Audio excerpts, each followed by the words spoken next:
Yes, I think we are live. We are We are live. live now. We are live. Yes, we are Okay. live. So very good evening, everyone. Today is the World Tourism Day, and YOSI is celebrating this in a very unique style. As you can see, so this is a collaboration of the YOSI Socio-Cultural and the YOSI Conference and Travel Support Group. We have a very interesting program lined up for you. Before we delve into it, let me start by introducing the team, Young Ophthalmologist Society of India. So as the president, we have Dr. Divakan Misra, Dr. Sonal Kalia as the immediate past president, Dr. Karan Bhatia as the vice president, Dr. Nilesh Kumar as a secretary, Dr. Aditya Sethi as a treasurer, and Dr. Prasanna V. Ramesh as a joint secretary. And they are backed up by a very young, dynamic, pan-India executive team, which is there on your screens. And so YOSI over the years has built up a lot of arms to itself, YOSI Socio-Cultural being one of them. And the conference travel support group has been added to it, which is being headed by Dr. Raki. And with the young dynamic team, I'm sure a lot of arms will get it over the next 2 years. So the socio-cultural group has conducted a plethora of activities over the last 2 years. This group was actually a brainchild of our immediate past president, Dr. Sonal Kalia. So we deal with the extracurricular aspects of the young ophthalmologists correlating to ophthalmology. So we've had reels, photography, creativity contest, health and mindfulness, Rangoli, art poems, and beyond sessions, to name a few. So starting as the new team took over, we celebrated the YOSI Youth Day 2024 in August. We had a wonderful eye donation fortnight webinar celebration, which was a couple of weeks ago. This was in collaboration with the Cornea Society of India and the Eye Bank Association of India. It was a wonderful amalgamation of young ophthalmologists and seniors speaking about eye banking and also creating eye donation awareness through various creative aspects of young ophthalmologists. Followed by this, just 2 weeks back, we celebrated the World Photography Day, wherein we had the ICI Everywhere contest too, and a session in collaboration with the YOTube team on surgical recording for beginners. So coming to today's thing, so it is said that travel not to find yourself, but to remember who you've been all along. So with this, we come to today's webinar celebrating the World Tourism Day. And so we have a very interesting YOSI Travel in Motion Conference Reel contest where our young ophthalmologists will be presenting their reels, relating to the conferences that they have attended. Also, we have some wonderful talks on, by young ophthalmologists about young ophthalmologists and international conferences. And the session has been very well curated by our young dynamic Dr. Raki D. Cruz, who's the YOSI executive and also heading the YOSI Conference and Travel Support Group. So over to you, Dr. Raki, for giving a small introduction to your group and also introducing our chief guests for the day. Over to you, Dr. Raki. Hi, everyone. So recently, the YOSI has launched a new venture, which is called as a YOSI Conference Connect Group. So this group primarily aims at giving guidance to all the young ophthalmologists who are planning to go for international conferences, in helping them how to get travel grants and what are the visa requirements and related issues, especially when it comes to international conferences. Additionally, this group aims in forming small network WhatsApp channels for all the international conferences, so that people who are planning to go together can connect with each other. They can plan their accommodation and travel and everything together. And also this team aims to publish travel blogs after each of these conferences, so that the others in the future who are planning to go for such international conferences will get an idea on how the previous people have what they have done, what all things were required for the visa, what has to be done beforehand itself. So everything, it will be written properly in a travel blog and it will be published along with the YOSI newsletter. So this is what we're aiming to do. Along with that, we'll be having small such webinars also, something related to conferences, abstract submissions, travel grants, etc., etc. So this is the first one, which is the first webinar, which is done in collaboration with the YOSI Socio-Cultural team. So now let me just move on. I'll introduce the chief guest for today. So our first chief guest is none other than Dr. Arup Chakrabarti, sir. He is a senior consultant and director of the Chakrabarti Eye Care Center, Trivandrum. And he is the former editor proceeding of IAOS editor. He was also worked in the editorial committee of IGO. He was the former president of KSOS from 2021 to 22. and he's a member of ISRS. He's a member scientific committee of AOS from 2008 to 2014, organizing secretary of 28th annual meeting of GSI, and chairman scientific committee of KSOS from 2010 to 2011. His field of interest is in complex cataract surgery and is an abiding interest in glaucoma also. He's a passionate teacher and has conducted 210 instruction courses and is chief instructor and co-instructor in various international meetings, including ACRS, ESCRS, APAO, AAO, WOC, and multiple. And he has received various awards and recognitions, and he has edited 3 books: Cataract Surgery in Diseased Eyes, Posterior Capsular Rent, and Posterior Segment Complications in Cataract Surgery. So there's a long list to introduce him. So without much ado, I would like to now ask Dr. Arup sir to speak a few words regarding why YOS should attend international conferences and what they can gain from attending international conferences. Over to you, sir. Thanks a lot, Raki, for the very kind and elaborate introduction. See, I would just like to congratulate your team. What I have noticed that what we achieved, our generation achieved, the new generation achieving at least 10 to 12 years ahead of time, before time. So, for example, what I did in 40, when I was 40 years old, now the guys and girls who are 30 years old are achieving it. So, just let me tell you, narrate a small incident. My first international meeting was in sometime in the mid 90s. That time I was in USA for a couple of 6, 7 months. So I attended the ASCRS meeting, the Argo meeting, and I saw all the stalwarts, the people who have written the books, written all the who are the principal investigators for the major studies. They're all there. It was. I mean, I really felt overwhelmed. I thought that, and how is it possible for us to, come up to that level and get that kind of podium and talk? So anyway, when I came back, then for 10 years I kept submitting instruction. That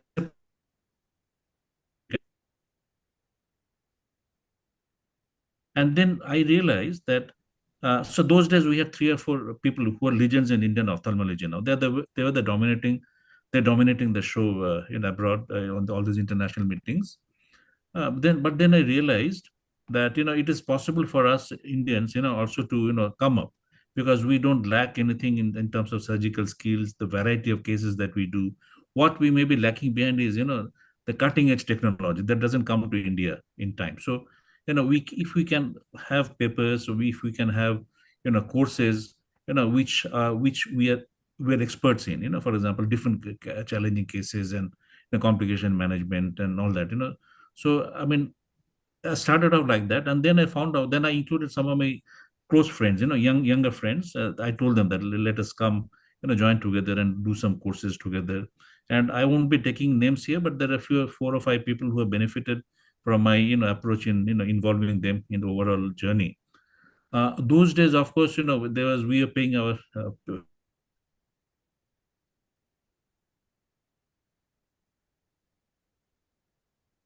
I think SIR's network is a little iffy. So, yeah.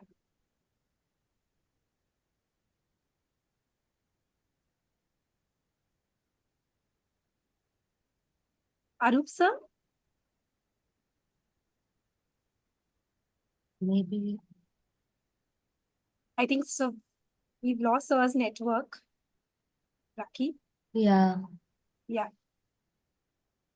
Can we, should we move on, and you can just drop a message to sir and we can take his comments? Yes. Yeah. So, yeah. Yeah, Raki, so you want to introduce? Yeah. So our next chief guest is none other than our own Dr. Somshila ma'am. She is currently, she is the founding medical director of Shantilal Sangvi Eye Institute, Mumbai. And her field of expertise is in cornea, refractive surgeries, uveitis, and ocular inflammation. She has done her cornea fellowship from LVPA and uveitis and ocular pathology fellowship from Downey Institute, USA. Her research interests are again in uveitis and intersegment inflammation, and has participated in over 20 clinical trials. She has over 200 publications, over 300 podium presentations, multiple awards. She has a great passion for teaching and an active interest in various doctor training programs. She's passionate about mentoring women entrepreneurs and in participating team building activities. So she is currently a member of the scientific committee of AOS. It's her second term. So now over to you, ma'am. We would like to hear from you. Why should yours attend international conferences? Thank you, Raki. First of all, it's really an honor, I think, to be somebody called chief guest for this particular meeting. And it's an amazingly different, something so refreshing, different idea that you guys have thought of. And it's only fitting that, OC would come up with such an idea, YOSI. So before that, I want to declare that we have a new society, which is called OOSI, OOSI, which is Old Ophthalmologist Society of India. So I belong to OOSI now, whereas you all are from YOSI. And about traveling or attending international meetings, which is why we are all having this webinar today. I think as the talks unfold, you'll have more and more discussion points coming up. So I don't want to steal people's thunder by discussing that ahead of time. Maybe why we should travel or why not? Why should we not travel? There are two sides to it, two sides to look to it. And when should we start traveling? So to me, there are four things. What is our purpose? Second is what kind of practice are you in? You're in academic practice, institute versus non-institute, but academically oriented kind of practice. And another one would be if you're into private practice or pure practice, where you're attending the meeting for different reasons. So, and the fourth can be that you just want to anyway travel internationally and you thought you're feeling guilty, so you want to put something professional along with it. So all of these are very good, all are very good reasons to travel, and all would have a different way of how you approach that. So I appreciate Nupur saying that you're going to come out with, or I think you did, to come out with a blog of people who travel, Raki. And much earlier, I was thinking of trying to put together something called travel hacks, how to crack attending international meetings professionally and on a low budget, on a string budget, because that's what we had for many years. All us who are in UC. So I think YOSI has probably more funds or a bigger heart to spend, but we were very budget conscious in the good old days. So I'll push it back to you now to start your meeting, and then maybe we can sort of have good discussions. So thank you, Dr. Somshila ma'am. So we've had a travel blog contest in this segment also, wherein, and we'll be declaring the results of that today. And we plan to publish those travel blogs, in some form of publication, either as Bio Times or as a separate supplement that we'll work on. And one of our judges, Dr. Geeta Srinivasan of Travel Blog Contest, she coined the term Travedemia. So that was something very interesting, travel along with academics. So I think that's something very nice. So yes, so moving on further, we'll move on to introduction of our judges and panelists. So as I mentioned that there is a reel contest as well. So they'll be judging as well as there'll be, panelists for all the talks that are lined up. So first we have Dr. Piyush Bansal, sir. So he's the founder and director of Bansal Vision Institute in Pune, Maharashtra. He's a consultant ophthalmologist and vitreoretina surgeon at DYP Medical College at Pune Jehangir Hospital, Pune Aditya Birla Memorial Hospital. So he's credited with delivering over 350 faculty lectures and orations in international, national, and state district conferences. He's got more than 50 peer-reviewed index international and national publications. So he's also a former long-term fellow and was an adjunct faculty at LV Prasad Eye Institute, Hyderabad, and San Raffaele Ospedale, Milan, Italy. So he's the executive member of the governing council of VRSI, and he's also a member of the AIOS, that scientific committee AIOS. And his areas of interest include macular surgeries, diabetic vitrectomies, retinal imaging, ROP, and uveitis. And he's performed over 9,000 retinal surgeries so far. So thank you, Dr. Piyush, for joining us today, and we'll take your comments as we move on later. Then we have Dr. Vaibhav Sethi, sir. So Dr. Vaibhav Sethi works at Arunodaya Deseret Eye Hospital as a vitreoretina surgeon and a uveitis specialist. He's graduated from Arvind Eye Hospital, Tamil Nadu, and has done his long-term fellowship from the LV Prasad Eye Institute, Hyderabad. He's also a fellow of the International Council of Ophthalmology, London, UK. So he's an Indian representative to the prestigious EVRS. He has to accolade several hundred ophthalmic surgeries, including the microvision vitreous retinal surgeries, retinal detachment surgeries, SFILs, macular surgery, scleral buckling procedures, and many others. He has been an invited faculty and instructor to various national and international meetings, such as the EVRS, British Retina Congress, American Academy of Ophthalmology, World Retina Congress, Egyptian Vitreoretina Society, Polish Ophthalmic Society, All India Ophthalmic Society, and many more. So he also has an honorary diploma from the prestigious Fyodorov Microsurgical Eye Institute, Moscow, Russia. His key areas of interest are teaching and surgical skill transfer. He was the instructor for pars plana vitrectomy wet lab courses using the Bionico eye models at the Asia Pacific Academy of Ophthalmology last year. So thank you, Dr. Vaibhav, sir, for joining us. Then we have Dr. Tushar Grover, a very young, dynamic, young ophthalmologist. So Dr. Tushar specializes in cornea, cataract, and refractive services surgery and has delivered invited faculty talks and research papers at various international and national fora, including the ESCRS, Asia Pacific Academy, Asia Pacific Association of Cataract and Refractive Surgery, the APAO, AIOS, and IIRSI.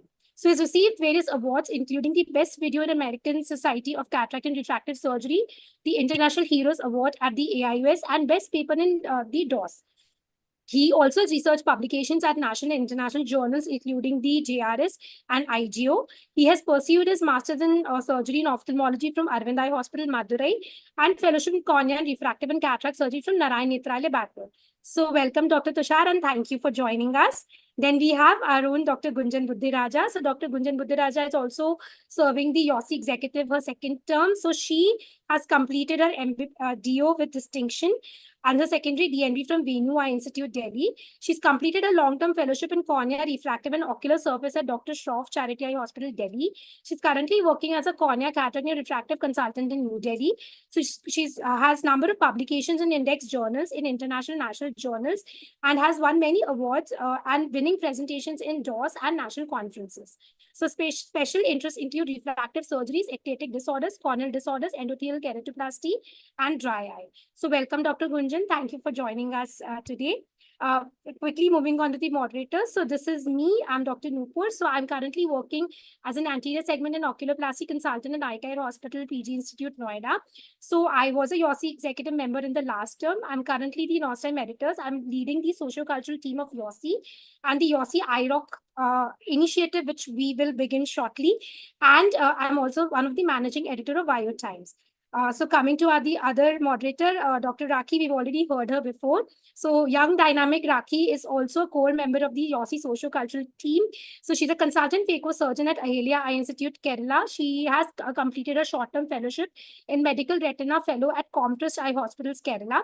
She has 13 research publications in national and international journals, more than 20 paper and poster presentations at state, national, and international forums. She also has to credit the Young Achiever Award from the Women Ophthalmologists Society of India in 2023. She won the best free paper of section in the community section ophthalmology at the midterm conference last year.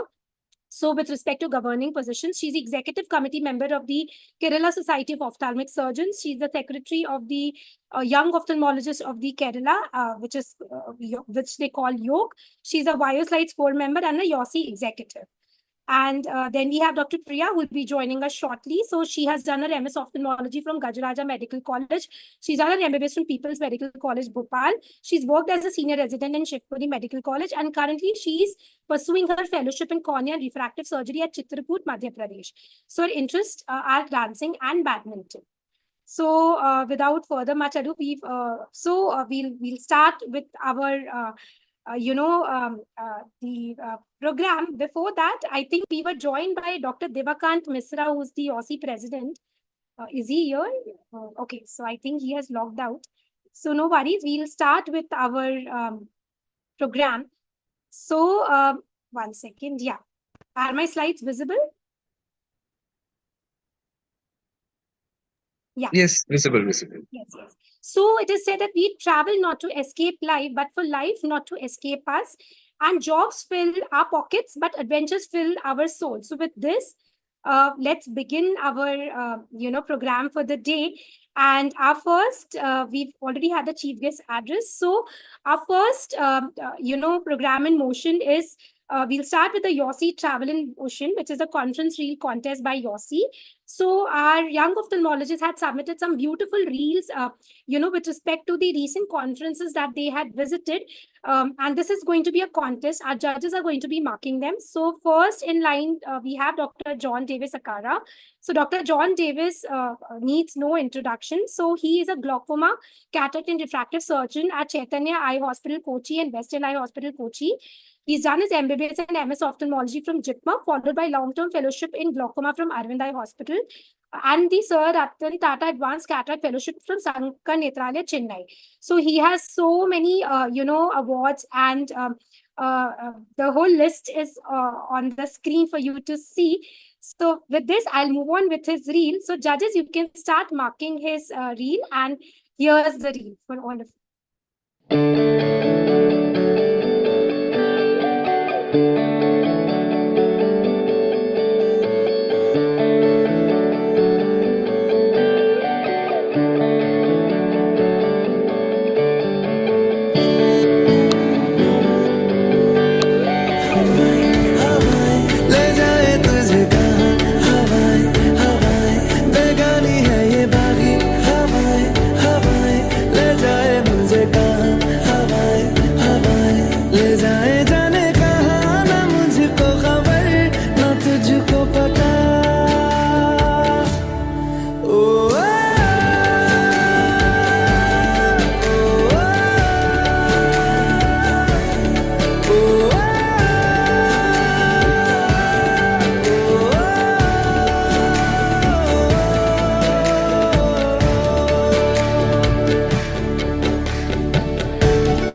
बनाती है जो तू वो यादें जाने संग मेरे कब तक चले इन्हीं में तो मेरी. So that was Dr. John, and that was such a beautiful reel. So for the audience and, for those who are watching on YouTube, so the concept of this reel contest was to have an amalgamation of how they have managed to bring about their conference aspect and the touristic exploration. So that was so nice. So over to you, Dr. John. You want to share anything about this reel and, any specific memorable incident? Yeah. Over to you. So thank you so much, Dr. Nupur. So this Bali is where we had our honeymoon. So 7 years back, we already went to Bali. So when the conference, this thing came that APO is in Bali, first we thought, why go to Bali? We already gone there once. But then, as always, I sent some abstract for the conference. My wife Anju also sent some abstracts for the conference. They got selected. And then we thought, oh, our abstracts got selected. How can we ignore that? And so we started working on it. And then we planned it, and my wife Anju, she plans everything in intricate detail, and a lot of people joined us, and I started a WhatsApp group so that we can share tips and tricks, and so many people joined. I think we had almost 100 people in the group at one point. We didn't have 100 people from the group going there, but we had 100 people in the group. Around 50 to 60 of us Indians went there. We shared our tips and tricks. We enjoyed every moment of it. We presented our papers and videos. Anju won best photo award. We saw animals in the safari. We went to the volcano in the jeep. We went across to some other island. In between, one of our friends lost her bag, and it was a very very eventful trip. Even though we thought we wouldn't go there again, and now we want to go there again. We will go even if there is another conference there. That was fun. That was very fun. Yeah, that was Raki's bag we lost there. Oh. Thank you, Dr. John, for sharing. Any comments from the judges, Dr. Piyush, sir? your comments. What do you thought about Dr. John's reel? Such a fun-filled reel, John. It's absolutely amazing the perspective that you brought to this. It's very important that you keep your minds fresh with all of this extracurricular activity, and it's a good idea to amalgamate all of it. I'm sure you've given a lot of people wonderful ideas. You don't necessarily need to get married and have a honeymoon to go for a conference, but if that is the case, it'll be good fun. Wonderful to see your reel. Dr. Somashila, ma'am, what do you? Yes. No, it was just amazing. I thought it was really an example of work-life balance and how to do it literally on the job. So, as you said that you went there, and the background story is also so good. So it helped you at least on your personal front for sure. I think your wife will give you a lot of points for that now. So at least for the next few things that you do, she'll forgive you, hopefully. The only, well, as an old timer from YOSI, the only thing I'll say is that whenever you send an abstract, try to see how you can convert into a publication. If you're already doing that, that's great. But don't send abstracts, and we've done the same mistakes, I'm telling you from personal experience and regret. So don't send an abstract to attend a meeting. If you send an abstract, make sure that it should be good enough. If the meeting people have accepted it, that means that it's good enough to be converted into some kind of publication in some journal. Now there's so many journals. So that is a complete reward. The scientific part also is rewarded for you. And so is the social part or the personal time that you could spend. So amazing reel. It was really a delight to watch. Thank you, ma'am. This one of them is already gone in for publication, and the others we will work on it, ma'am. Thank you so much. Excellent. And one more thing, we left the kids at home. Weber, sir, what were your thoughts on that reel? Yeah, it was really good actually. It was really good, and REEL, and maybe one thing you could have put the background music of Chand Balia in Bali, so maybe that could have given an extra 1+ point. But well done, very nice. Tushar, are you there? Yeah. Yeah, excellent reel. And I mean, if the conference is in Bali, it's extremely appropriate to focus more on the holiday and the vacation part of it than the conference. And I think the next time there's 100 people in a WhatsApp group traveling together, I think we should all just charter a plane and go. It'll probably be cheaper as well, and definitely more fun. So yeah, because I remember that Bali group, and even I was on it, and so many people. It was really, really nice to see so many people traveling together and going for one conference. We can actually request Dr. Steve Charles. He's also in, he has a flight time, so he's a professional flight this pilot. We actually joked about this, that we'll take a chartered flight.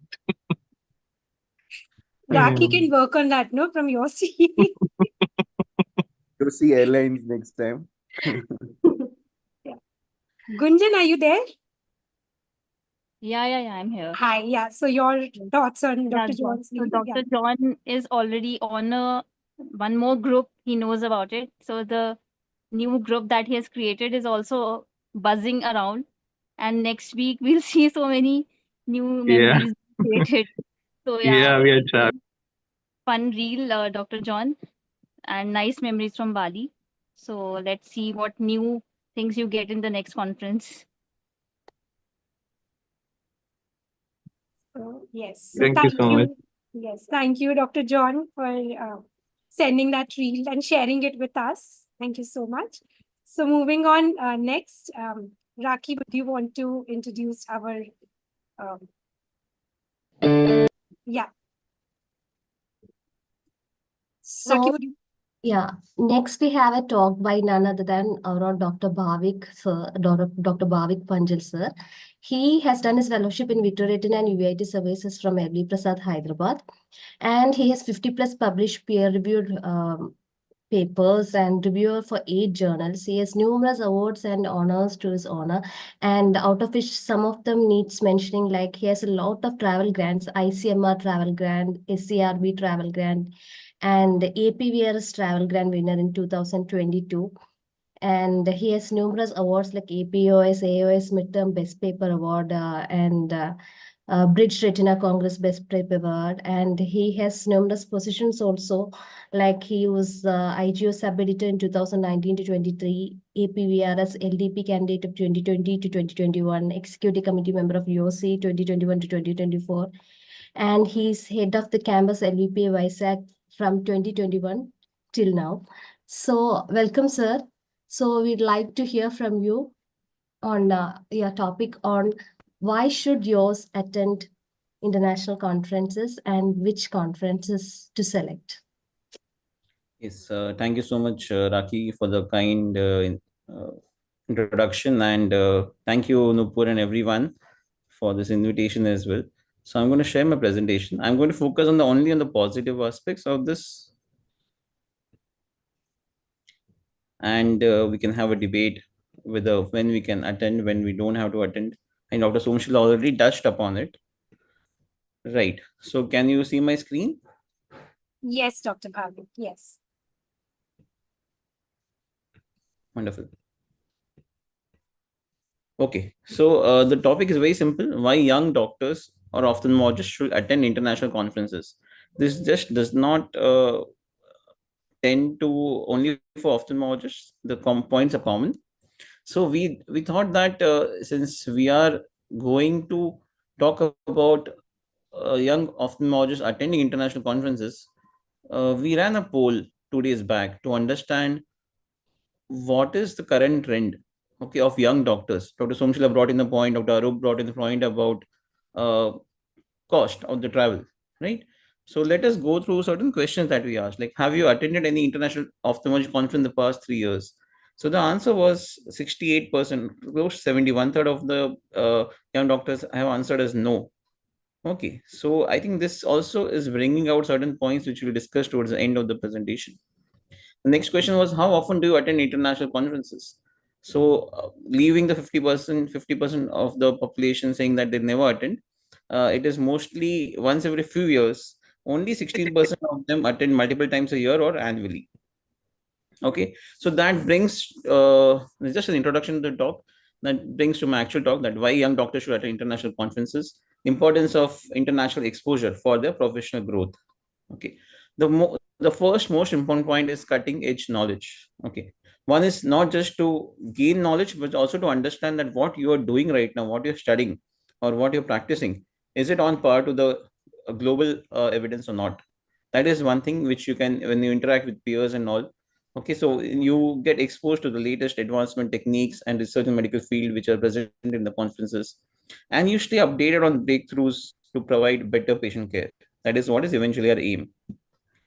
Okay, so the next question we asked, that what motivates you to attend international conferences? So actually one of the answer was about learning about new treatment technologies, and the second highest answer was exposure to global ophthalmic practices, what we just discussed.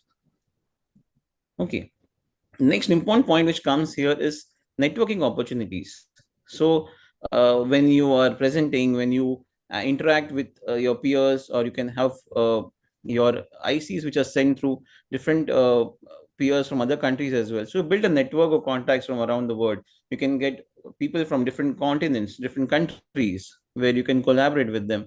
So you open doors for collaborations, research opportunities, and mentorship. So the idea is not to just end at the conference, as one of the point Dr. Somshila mentioned about it should turn into publication. Same thing here. After the conference, also the networking should continue. So they invite you, you can invite them for the talk, and so on. Meet the field leaders and gain valuable advice. Right? Talk to them. Don't be shy in sitting in one corner. Go and express yourself. Talk to them. Tell them, I'm a young doctor. I'm doing a fellowship. I'm a young faculty. This is my area of interest. In the future, I would like to work with you, and so on and so forth. That really builds your confidence as well. The third important point here is skill development. So there are several conferences which have preclinical, pre-conference workshops, hands-on sessions. Recently, we had a FACO workshop in WOC, where we had faculty from African countries. Even I was surprised. Faculty from there was students from Switzerland, as well as a lot of developed countries who were not that skilled doing FACOs. So my perception was broken there, that it's only the underdeveloped or the developing countries which need training, but that's not true. Okay, so where you can learn and improve the technical and clinical skills directly from the experts. So the next point which we asked in the survey is that what has been the most valuable benefit of attending international conferences for you? So more or less, if we see, is the learning new techniques, expanding the professional network, improving patient care through the updated knowledge, career growth and new job opportunities, and opportunities for research collaborations were the answers that we found. The next question here was, what type of sessions do you find beneficial at conference? I think this is important from the YOSI point of view as well. When we are organizing a conference, so if you look at this, most of the young ophthalmologists answered as case-based discussion. That is what interests them. Okay, next is hands-on workshops. So a lot of data we got through this as well. Coming to case-based presentations and your own paper presentations. So valuable experience that you gain is in the type of presentation. It is a presentation which is limited in time. You cannot over shoot the time. They're going to cut off your mic or the screen is going to go blank. Okay, so you have to press your entire presentation, entire study into a short slides, few 6 slides, 8 slides, 4 minutes, 5 minutes. That gives you an amazing amount of skill which you develop through that. So it builds your confidence and serves an important career milestone. And you also receive constructive feedback from your peers and the subject experts who are the book chapters, what you read, the authors are sitting in the audience. They give you their valuable suggestions as well. The next point here is about global perspective. Okay. You are not a cocoon just thinking that, okay, it's not like a frog in the well that, okay, this is my field, I know everything. No, you get a different perspective. You get to know that what surgeries you are doing is still very, very inferior to what they're doing. They're way more advanced, especially if you look at retina surgeries, you look at the Italian surgeons, you look at the Egyptian surgeons, they're way ahead of what we do. So that is something which opens your mind and opens a new opportunity for you, right? So broaden problem solving and adaptability skills as well. So based on this global perspective, we asked another question. What are the most important factors when choosing an international conference to attend? And the top answers were, obviously, cost is something for young ophthalmologists. It's important to consider, but after cost, it was location. So a lot of doctors prefer where is the conference being held. And I'll tell the reason for this as well, why this is an important point here. So the next question was, which international conferences you are most interested in attending? So answer was AAO. Next was Asia Pacific Academy of Ophthalmology. And there was almost a balance between the three, that is the European Conference, the ASRS, and the WOC. So attending such conferences, yes, it gives you a lot of laurels, recognition, career growth. So you can participate. We saw Dr. John and others winning a lot of awards, recognition, right? So it also builds your image, and when you come back, you have much more confidence in yourself, as well as amongst your peers, you're valued as well. Yes, and you can, if you can convert that presentation into paper, that just adds like a cherry on the top. Okay, so it enhances your resume and this gives you much more career opportunities as well. But most importantly, I feel is that it also inspires and motivates you to do further innovations, research, and this should motivate you to go and attend more conferences and publish more papers as well. And finally, bring those learnings to your colleagues, to your fellows, and into your patient care as well. Right. So this is all about, I feel that the important points of attending an international conference. When you look at the biggest challenges preventing the young doctors from attending international conferences, the cost, obviously, and the time constraints and lack of support. That is monetary support. What would encourage you to attend an international conference? Yes, definitely reduce registration costs, and if at all there is sponsorship opportunities which are available. And to be honest, we can have a separate session on that. Government of India does have various means through which you can actually get sponsored in your younger days. When you look at the non-academic reasons, I think this is one of the most important aspects to attend a conference, not just the academics, because that will eventually happen, is to have a good family time. John mentioned about time with his family. I also go out with your family, with a kid and all, and enjoy there. You can try different local cuisines. That is a fantastic way to go around. Chance to explore new places. You can actually do a lot of adventurous sports in certain locations. You can meet local people of different countries. You can learn new languages and so on. And the last question that we ask the individuals or the young doctors is that, do you plan to attend the International Ophthalmology Conference in the next year? I was so delighted to see that almost 90% of them mentioned as a yes. So it's up to us now to keep them motivated, and if at all possible, give them the required sponsorship or guide them towards a better travel itinerary and a cost as well. So thank you so much, Yossi, for this initiative, and everyone for patient listening. Thank you, sir. That was really a lovely talk. Thank you. And now I would like to ask Dr. SS. So, for a year attending a international conference, how helpful it can be in like enhancing their clinical knowledge side, rather than just being an experience? It depends, I think, Raki, on which conference you select.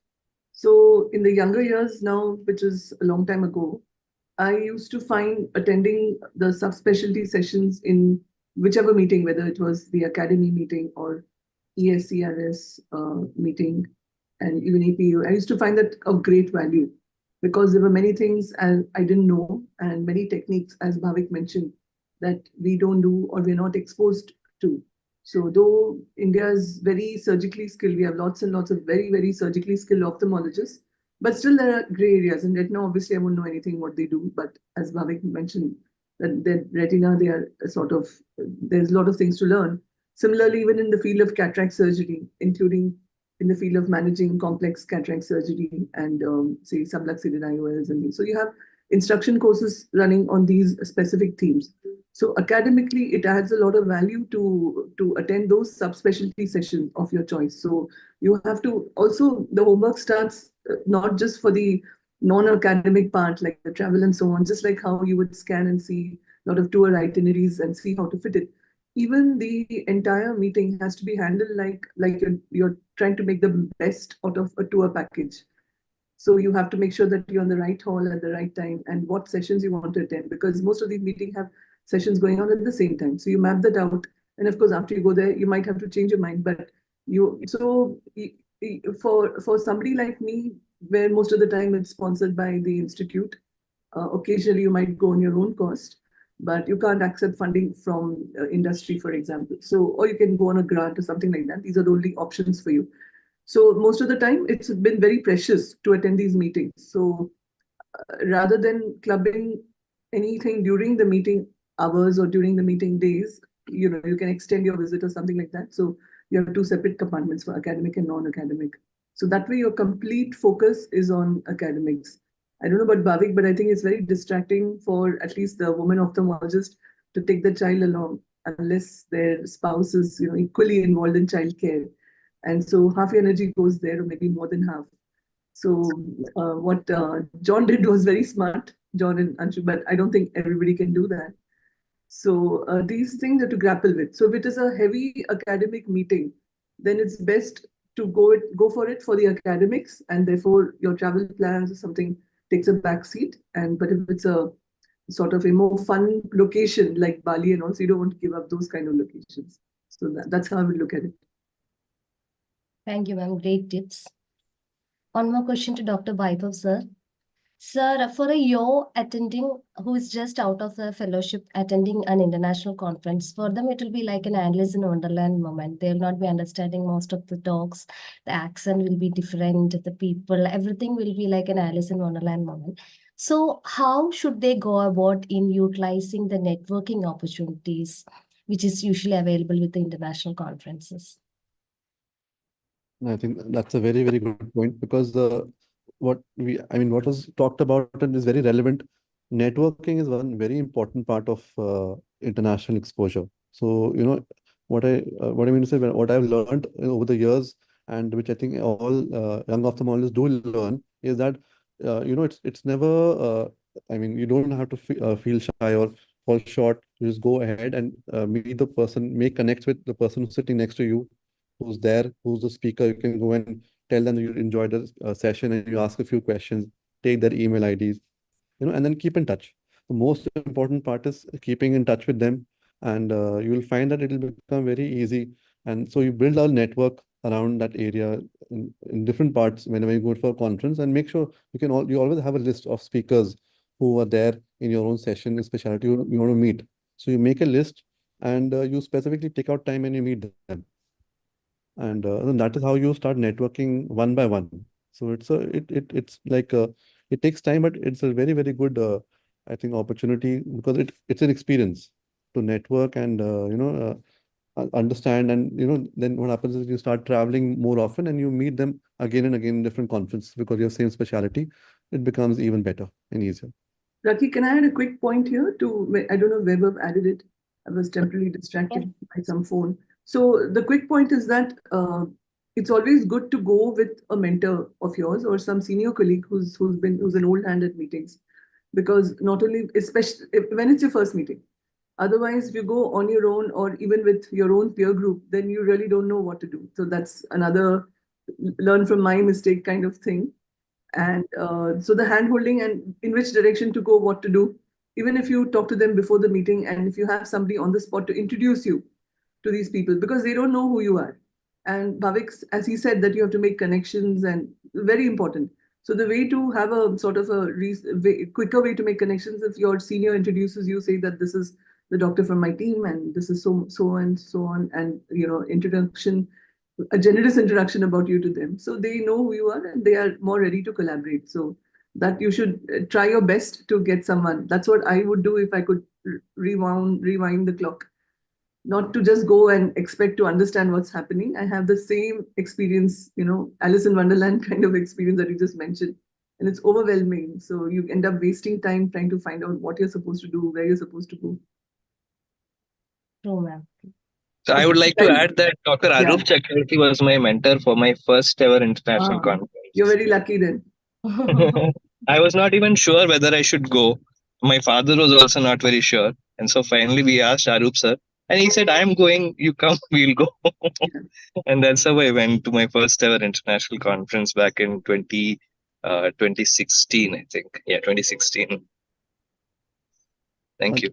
If Thank I may you, sir. add one small point, one thing that what I've also learned during this short period is that if you want to meet somebody, it's something very important. If you have their social media connect or their email, you email them a week prior, saying that I would love to meet you and always learn from you, and these things. So they always appreciate these things, and that builds a bond.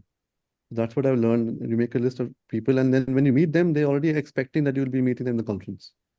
And what you can do is you can take your spouse 3 to 5 days prior to the conference. So once the spouse is happy, you can send her back, and then you can attend the conference for 3 days. Then you're also happy. That is the best way of actually having both combination. It's a very useful tip, sir.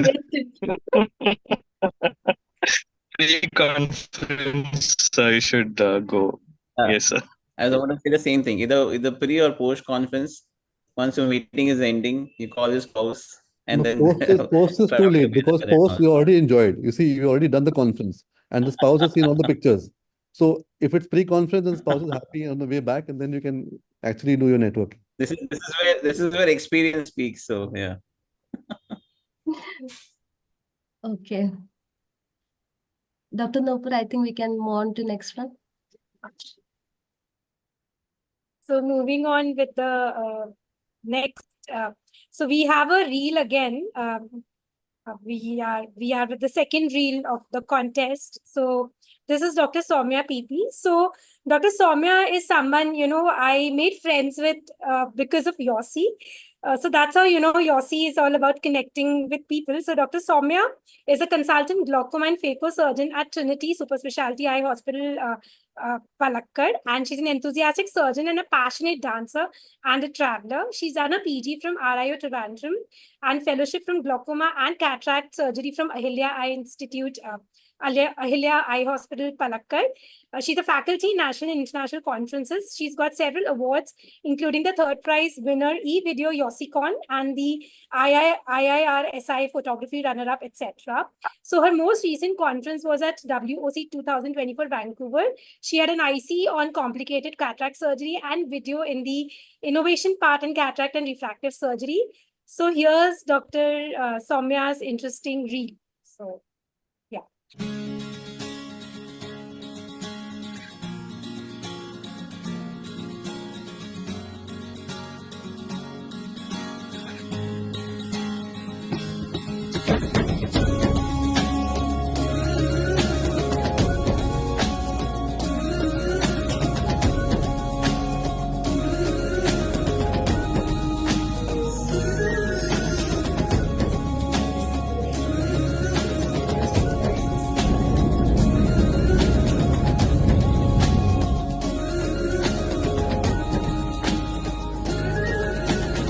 एक एक जोड़ सबने पकड़ी दूजी बैया धूप अब मिली तो कल मिलेगी तुझको छैया बेपरवाह बंजारा बिन सोचे बस चल पड़े नाचती है जिंदगी हर पल ताता थैया बेफिक्र जो निकले तो घूमेगा ये पहिया बंजारा सोचे ना अपनी धुन में बस चल पड़े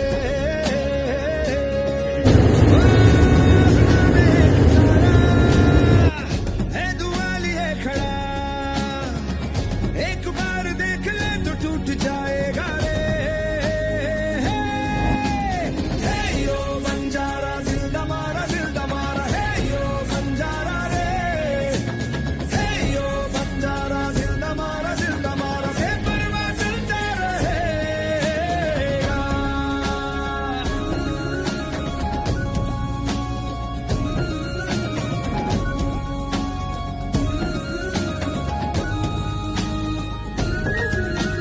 लड़खड़ा के गिरने से चलते रहना सीखा है चलते चलते थकने से उठ के उड़ना सीखा है कभी कभी चलने से कभी So that was Dr. Soumya. Soumya, that was such a nice reel. You know, we could just travel with you with your tiredness and then the food, everything that you got covered. It was so nice. So over to you, Dr. Soumya. The stage is all yours. Thank you. Thank you, Nupur. Thank you, Yosi, for this opportunity. Actually, I should thank everyone over there. Like Yosi, I got a third prize runner-up for the video competition, and I was like, so I will send something for a World Ophthalmology conference. So I sent an abstract. Like I won't get selected. I don't know whether I don't know. So I sent it, and for my luck, and it got selected. And it was nice. Now, what should I do right now? I don't know how to go to an international conference.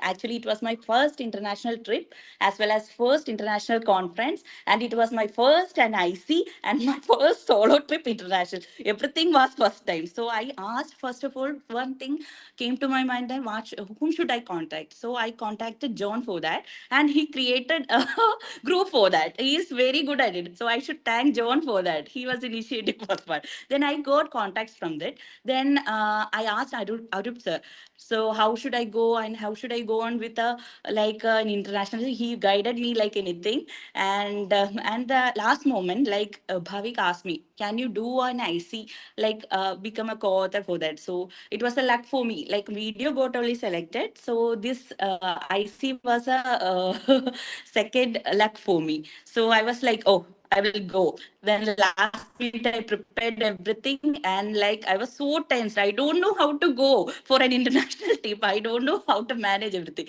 So my husband, my family was everyone so supportive.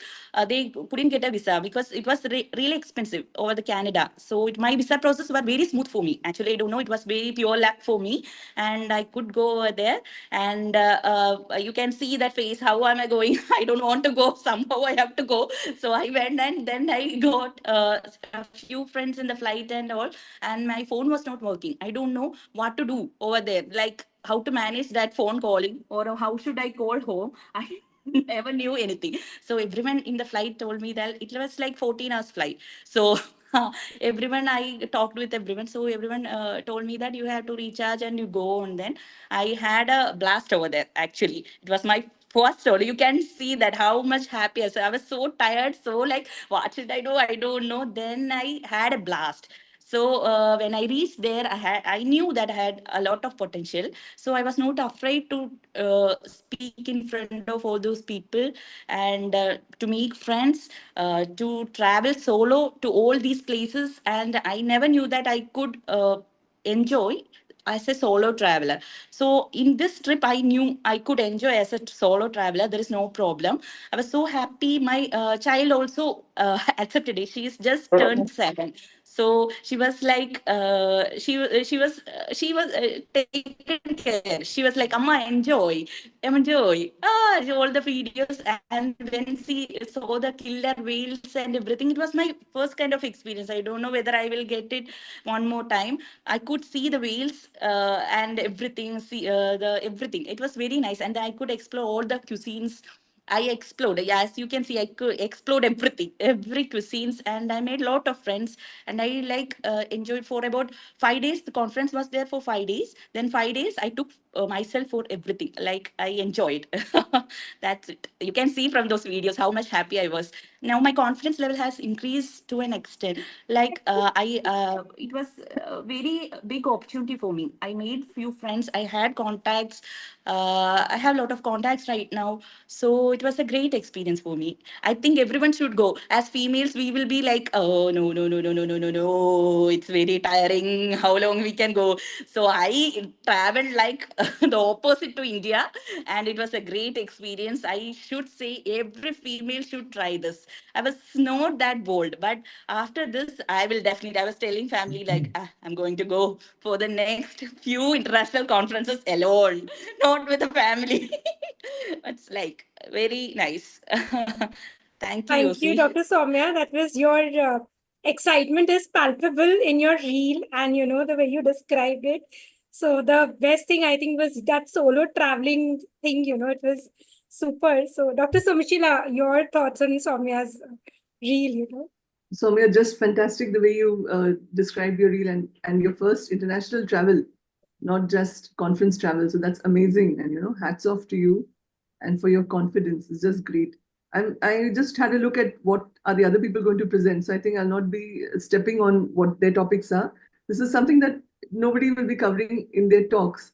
But what Soumya brought across is 2 travelers tips, you can say, and conference tips. One is that it doesn't matter really that, like Soumya, I loved it that you wore a sari and walked the streets of Vancouver. But it doesn't matter what you wear. You can definitely wear Indian, unless you go to an area where, because you have to be very careful also. So you please research which area, where is the meeting.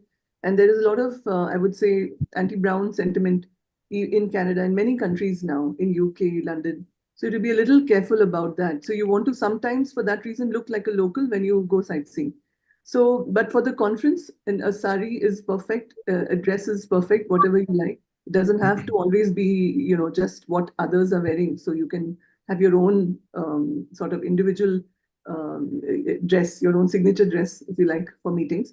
But the only thing is that, including especially for South Indians who are not exposed to cold, and we don't have any cold wear in our wardrobe, so it gets very cold over there, even on the flight, in the meeting, and you're freezing. And of course, outside if it's in the cold season. So you must make sure that you take appropriate warm wear and use layers. And one more thing about vegetarians. So those of you who are vegetarians, and I'm not, so, but still that food can be a major differentiator in making you happy versus unhappy. So my hack here is that, because when you go, and especially not now I travel in luxury, finally, thank God. But in the early days, when I used to go really on a budget. So when you go and check in, your room is not ready. You reach, typically from India, flights make you reach there in the morning hours, and your room is not ready till 2 o'clock. So you're usually starving. Sometimes you not change your currency or things like that. There's certain practical issues. So it's always good to carry something in your check-in, which will help you tide over as soon as you reach, and even including, I hope nobody is related to security or customs, but you can take whatever you like, but not cooked material, of course. You take the dry material, and anybody can offline ask me what all things you can take. And so that you can tide over that initial part till you're so jet lagged. So fighting jet lag is another travel tip, that the day you reach, it's very difficult, but just try to stay awake till 7:30 p.m. at least, and then crash. Otherwise, you'll not be fresh for your meeting. So that was good. It just reminded me, Soumya, of initial days where I would struggle, trying to fit in, but not really having the wardrobe, and then not knowing what to eat over there, especially if you're alone. So it's great. Just I admire you for your confidence in doing that. Thank you, ma'am. Thank you, ma'am, for your for giving those, insights on food and the next time I'm sure Raki, when she comes up with this, we'll have the how to plan your wardrobe for international conferences. Yes, yes, ma'am, definitely. We'll have that. Actually, Arup sir helped me with that. Like he actually told me to pack something. Go, you take this, you take that. Sir was like, you take whatever you want. Like he helped me a lot, Arup sir. So, Dr. Gunjan, your thoughts on quick comment on Soumya's reel? Yeah. So Dr. Soumya, very nice reel. And actually wanted to share that I think Dr. Soumya, you presented my IC in WOC because I was unfortunate that I couldn't get my visa from for Canada.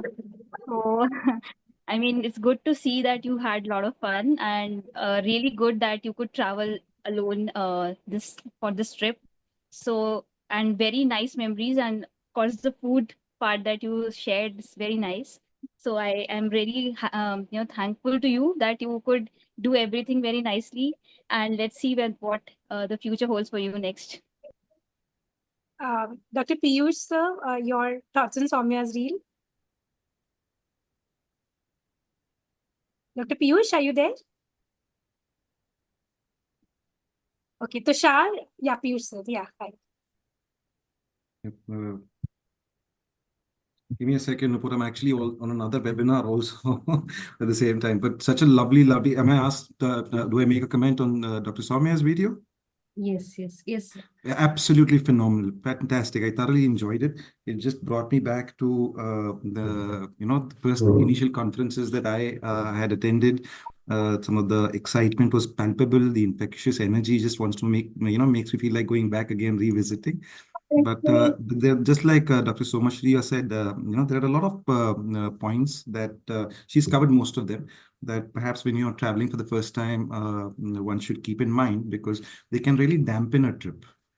We are so happy that Dr. Soumya had a wonderful time, but then there are people who've not had very good experience. It's always nice to take care of those points that Dr. Somshila highlighted. Apart from that, it's a very, very good way to network, just like Vaibhav had said, make new friends, not just within the meeting, but even outside. And within the meeting, the networking part, I believe, is not just purely for fun. It is also a very good opportunity to collaborate on different ideas. The points that you pick up over there could be just a small hairpin idea, but then, it can grow from there. So you can remain in touch with your colleagues from around the world, especially YOSI, the networking, the associations are extremely active all throughout the world. So I think these are my 2 cents apart from what Dr. Somam already mentioned. But fantastic, Dr.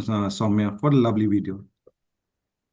Thank you, Dr. Piyush, sir. Weber, sir, what do you think about Dr. Soumya's reel? So before that, Numerotech team, I think there's one person who's, audio is making a little disturbance. Can you please mute them? The SS Ox, SS Sky, can you just please mute that? Yeah, Weber, sir, you can just give your comments, please. Yeah. I think Dr. Somshila ma'am and has already and Piyush already covered most of the things, but I think I really enjoyed your reel and the enthusiasm and the bubbliness you showed. It felt like you were back again in the same zone. That's that's very, you'll always remember the first trip. That's for sure. And maybe what I would say that you always pack one pair of formal clothes in or wearable clothes in your bag, carry bag, because it's possible that your luggage may not arrive the same day. That's happened to me recently. So. Thank you, Weber, sir. Tushar, your quick comments on Soumya's reel. Yeah, so it was really nice how the emotions and the excitement of that trip was so well conveyed in the reel itself. So it was just very clearly evident, and it was beautiful. I don't have too many other points to add. Everybody's covered it really well, and I like how you did an extra trip after the conference. I'd like to do that as well because before the conference, you're usually a little not stressed, but you're thinking about your presentation and all of these things. So you're much more mentally free after the conference, and that's kind of what I like to do as well. Take a couple of days and go somewhere near that area after the conference. Thank you, Dr. Tushar. Thank you so much. Yeah, so with this, thank you, Dr. Soumya, for sharing that reel and that excitement with us. It was really nice to see your reel and nice to hear you. And we hopefully will keep meeting more. And yes, so thank you, Dr. Soumya. So we'll move on with our next reel. So this is Dr. Anju Kuriakose. So she's a medical retina and uveitis specialist at Chaitanya Eye Hospital, Kochi, and Western Eye Hospital, Kochi. So she has done her MBBS and MS ophthalmology from JMMC Thrissur. She has done a fellowship in medical retina from Arvind Eye Hospital, Chennai. So she again has a list of awards and presentations to her credit, as it's there on the screen for you. And this is her reel. So yeah.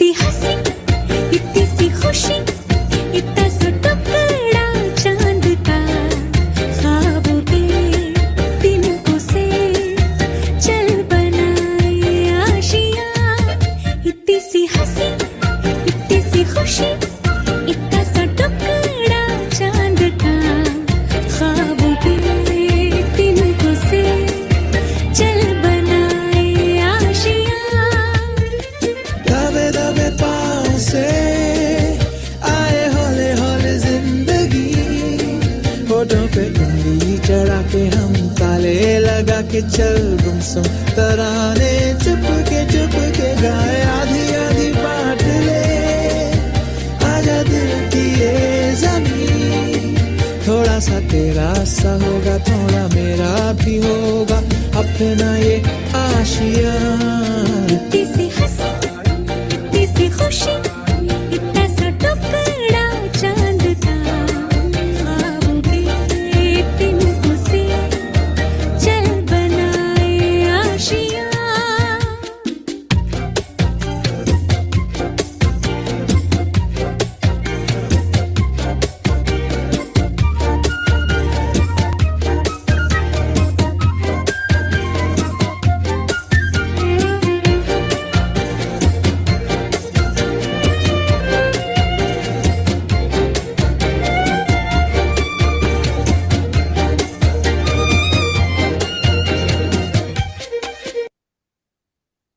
So thank you, Dr. Anju. That was such a beautiful and, it was so nice. Thank you for sharing it with us. Over to you. It's the stage is all yours. Thank you, Nupur ma'am. So, as people might think these conferences are boring, this is just to show how can we plan our itinerary, which can include all our academics. We'll not miss on in our academics, and we can cover all the tourist destination and take the maximum out of it. So, as a parent with small kids, it is not that easy for us to extend our days and take more days for international trips. So when you have an academic commitment, you can plan your itinerary accordingly and go for it. So when I heard about this Nepal conference, first thing I told John was, I want to see Mount Everest. That was our only bucket list. Others just joined. So it was surreal to see that. It is, as a normal person who's not into hiking, it is not easy for us to see Mount Everest. I don't think any time in my lifetime. So this Himalayan trek, Himalayan experience is one wonderful thing and surreal to see that. So everybody, if they get an opportunity, definitely should go and see that. Thank you, Dr. Anju, for sharing that with us. And I'm sure that you had great fun at the Mount Everest. Yeah, so congratulations for that. So Dr. SS, your thoughts on Dr. Anju's reel? So just already you covered it, Nupur, and I was looking at Nupur's and Raki's expression as they were seeing the reel. They seemed so. It was such a delightful reel to see, Anju, and so fitting for World Tourism Day, and it really was like a tourist experience. So hardly anything about the meeting. So we can see that how well planned, and very important point that you can't take time again and again. You have to sort of hit two birds with one stone, and you are really doing that. Doing both academically prolific as well as seeing new places and experiencing new, conquering new heights, you can say. Excellent. Thank you, ma'am.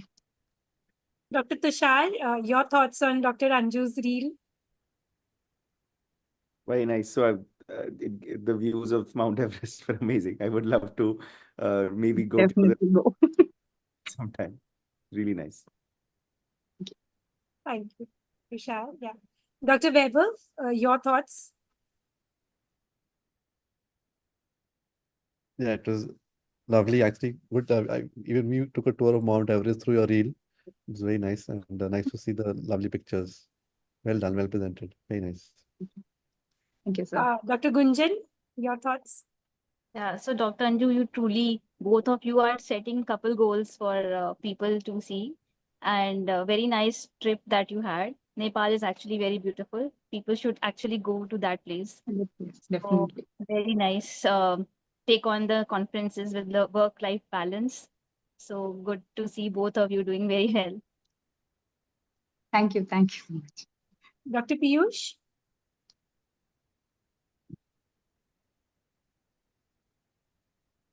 Dr. Piyush, are you there? I think it's on the other webinar. Yeah, okay. So I think we'll move on to the next segment. So this will be a talk. And Raki, would you want to introduce our next speaker? Yes, yes. Yeah, let me share the screen. Yeah. Yeah. So our next speaker is none other than Dr. Aditya Siddhi. He has done his fellowship in pediatric ophthalmology and strabismus, and fellow of ACO-REH also. He is an active member, panelist, and speaker at Strabismus Pediatric Ophthalmology Society of India, POSN, panelist speaker at Pediatric and Strabismus Subspecialty Days at JOSCOT and AAOC. He has special interest in premium IOLs, refractive cataract surgery, and toric IOLs. He has over 15 publications, and he is elected member of Scientific Committee of Young Ophthalmological Society of India. Currently, he's practicing at Arunodaya Deseret Eye Hospital, Gurgaon, and he's treasurer of YOSI. So now let's see what Dr. Aditya has to say to us regarding how to plan the itinerary for an international conference. Yes. So Dr. Aditya is traveling, in accordance with the theme of the webinar. So he has sent his video recording of his topic. So I'll just play that for everybody. So I hope, yeah. Hi, thank you for this opportunity. I'm going to talk about maximizing your international conference experience, how to plan an itinerary for young ophthalmologists who are traveling abroad for international conference. I want to thank Nupur, Raki for giving me this opportunity. And this is something that is very close to my heart, and I think it's almost every young ophthalmologist's dream to be part of various international conferences and not only be there to attend, to learn, to develop their skill, but also utilize it to the maximum. The opportunity to be in international waters, meet new people, network, upgrade your skill, and maybe get some recognition. So let's see how we can achieve all of that. So you see me recorded here because I am traveling, and this is I think the most important part of my presentation is that as a young ophthalmologist, never say no to travel. Never say no to an opportunity and make the most of whenever you get any opportunity. So it's a long weekend. I got the opportunity to go out with my family, so I'm traveling at the moment. So if you don't see me physically there, this is probably the reason why. So, an introduction, I'm going to just talk about the common question we all get, that we've all returned from a conference feeling that we maybe missed out on key opportunities. And I'll just quote two of them, two very close to my heart conferences I attended. One was in the beginning of my early years traveling abroad, was the APSCRS in Japan in 2019, and one was a recent ASCRS in Boston. Let's compare how the two approaches were made. So APCRS in Japan, I got the opportunity because my papers were selected. I had a few videos which were selected for the international festival, and I got the opportunity to be part of the post a presentation, and also be part of a panel discussion. Now, all of this was a great opportunity for any young ophthalmologist, especially me. So I decided to take the chance and go to my favoriteest country in the world, that's Japan, as a tourist. So here you can see a few of my presentations, something I learned, some skill upgradation as I had a chance to network, and of course had a great time going around Japan. So overall, it was a wholesome experience, but at the same time, it did lack that extra zing that I would have said professionally. But overall, it was a great experience of international travel for me. Learned a few things, interacted with Dr. Barrett. This is where I started using a lot of premium miles right after this. Because it gave me the confidence that I could actually go ahead and take the next step in my career and address every challenge in cataract and refractive surgery that I would want to. So on overall, great learning experience, great networking experience, but did it lack? I could have gotten a little more, maybe, maybe not. So is there a better way to attend the conference was something that I did analyze, and then was it just like trying to climb against a long, large wall? So coming back to the next conference was ASCRS in 2024. I decided to take a longer time off.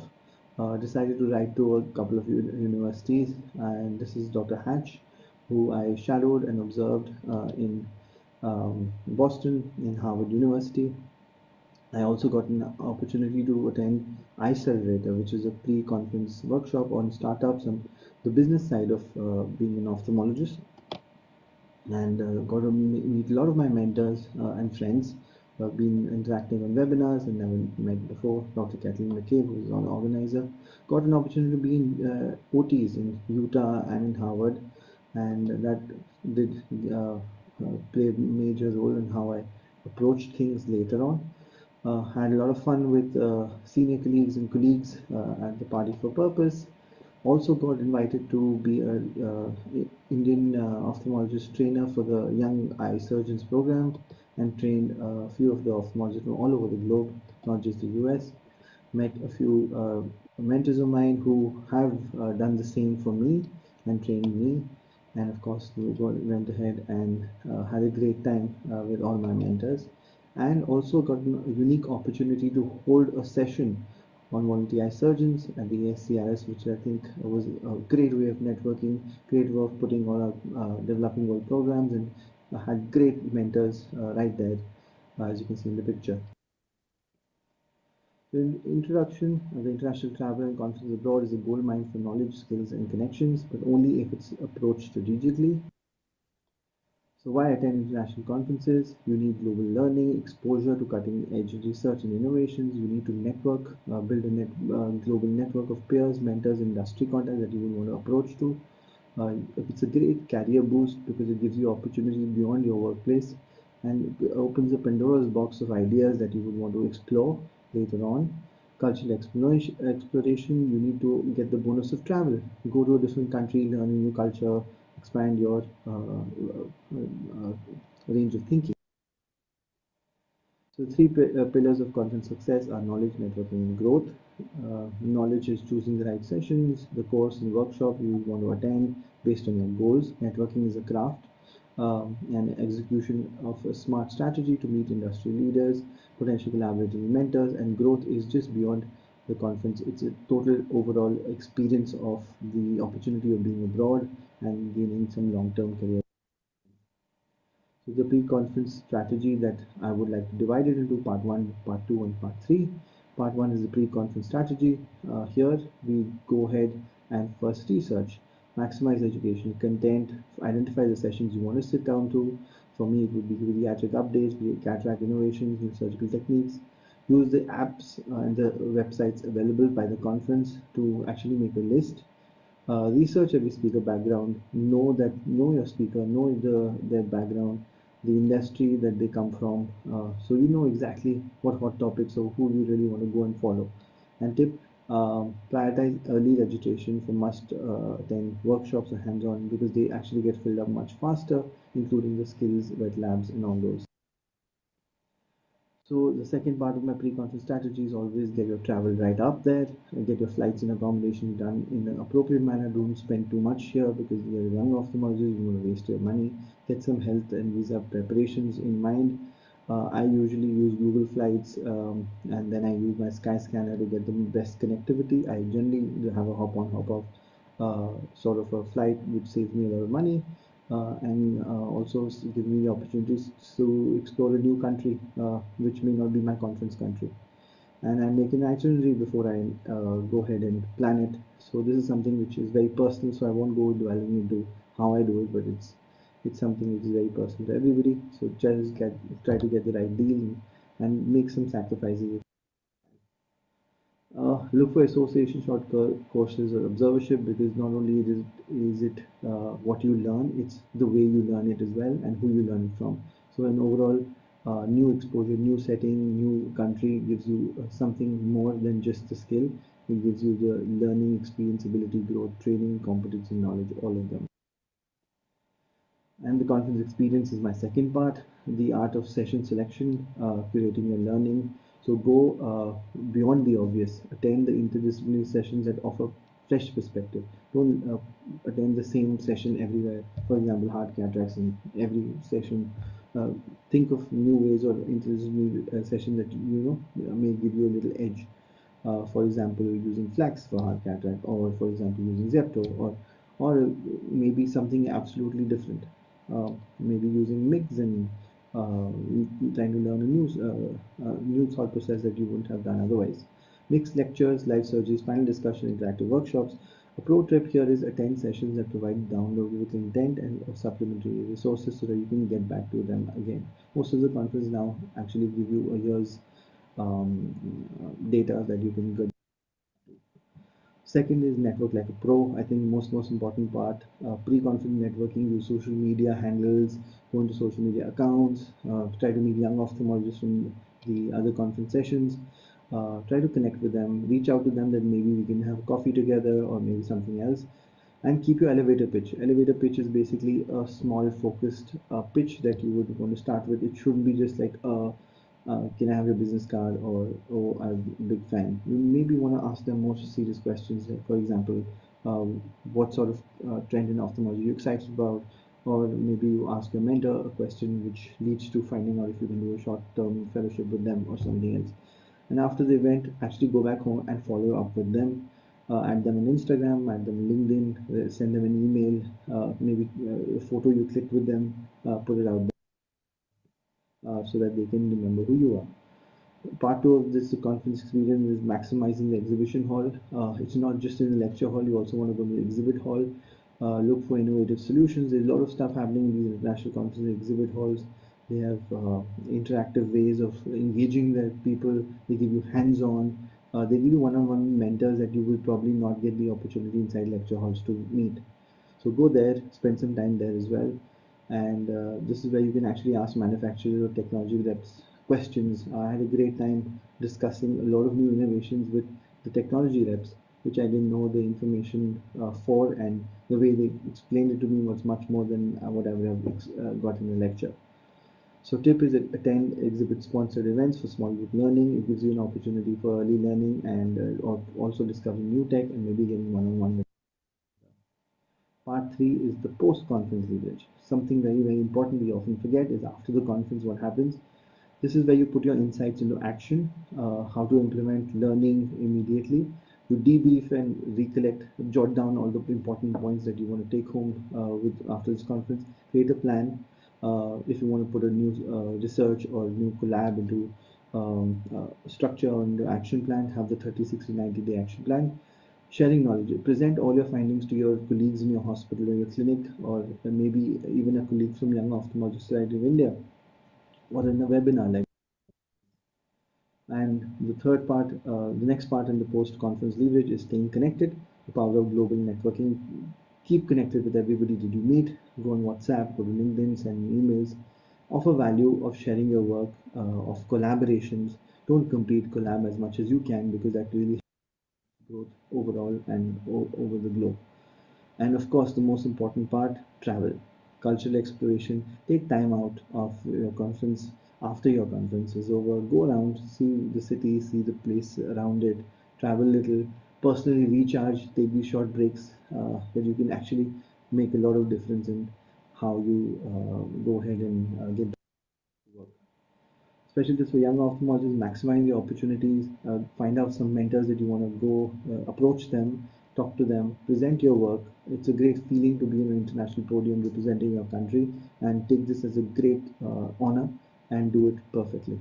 And plan for future collaborations. Always try to connect with somebody and say, okay, oh, I got this certain data that I would want to share with you. Maybe we can in the future.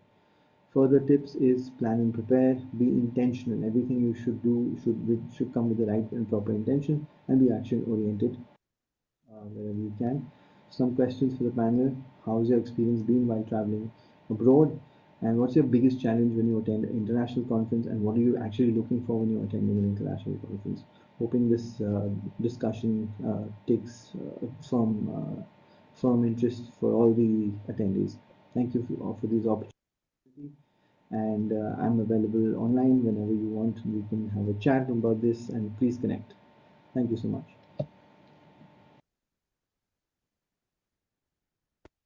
Yeah. So thank you. Yeah, over to you, Rakhi. So I think Dr. Aditya himself has given out some questions to the panelists there regarding the challenges that each one of you has faced while traveling to these international places. So I would like to invite comments from Dr. Tushar sir. Have you faced any challenges while traveling for these conferences? Nicely, he's covered a lot of points. I think the challenge that I do face is the disorientation that you have. Even if you've attended a lot of international conferences, you might look at the program, you decide that these are the things I want to attend, but then you get stuck somewhere. You like something in the trade, in the exhibition, or there's some other session that somebody tells you is really good, and you end up missing out on some things that you probably thought you were going to attend. So, like he mentioned again, many of these big international conferences give you access to the content online, especially the big sessions, the films, the posters, etc. So you can come back and look at them, but it's good to do that as soon as you're back within a week or so, because if you don't do it within that week, you're never going to do it. And yeah, I think that's the challenge that I face, the disorientation, and you're in that new city, you want to explore as well. But it's good to be in the conference hall during the conference hours and then do whatever you want after that. Dr. SS, so how do you plan such contingency like flight delays, visa issues, last minute hotel cancellations, or overlapping sessions when you plan for your international conferences? Yeah, there's lots that can go wrong with logistics. I've also had the problems where the visa came the next day after the day you were supposed to travel, so you cancel everything. It's very disappointing in that way. So we have to be ready and just sort of brush it off as just yet another one of those things where nothing can be done. And flight delays inevitable, losing baggage inevitable. So exactly as I think Tushar, somebody had given a tip, always in your hand carry, you have to have at least 1 day's wardrobe with you, always a spare. So some of us travel just with the hand carry, don't check in. That's another way to do it. So those are all the travel related logistics which we each of us have to be. As you keep traveling, you will stumble and then you'll recover, and from that experience can teach you better than anything else. You can plan. So nowadays every detail is available about every place that you go to. So always make time to plan out everything, right from what kind of how to the transport from the airport to the venue or to wherever you need to go to your hotel, and how to share it. So as it's a great thing that you have WhatsApp connectivity and everybody is connected, so you know who all are there. Right from the word go, you can plan it out so you travel together. It saves a lot on costs and also safety and challenges that you might have with the visa officers or customs and so on. Those things are taken care of. At the conference, this problem initially is going to be there. It's very difficult because especially at academy, you have 10 sessions at all of which you want to attend. At the same time, the stalls are so interesting and there's an instruction course going on or something like that. So you have to be very mercenary in the sense that you have to select and chop off, that you have to tell yourself that I'm going to attend this and this and this. And then when you're attending it, then you have, oh, maybe the other session is more important, then you want to run away from here and go there. So the way I would look at it is, like I said earlier, if you're in a specialty, then your number one choice would be that what aligns closest with your specialty. Even if you know that it's not anything new, but because the great speakers will be there, people with whom you can either, from your practice point of view, ask your questions that you want to ask, or people with whom you want to build connections for an academic collaboration. And also, very two important points. One is that you can talk to them and make sure that you have the same idea for an instruction course. Maybe you sent one, it was rejected. So next time, ask them that you want to put them on your instruction course. So you already done that, taking their permission ahead of time. And the last point is exactly as Tushar presented. No, it was not Tushar. I think Aditya presented just now. Dr. Vaibhav.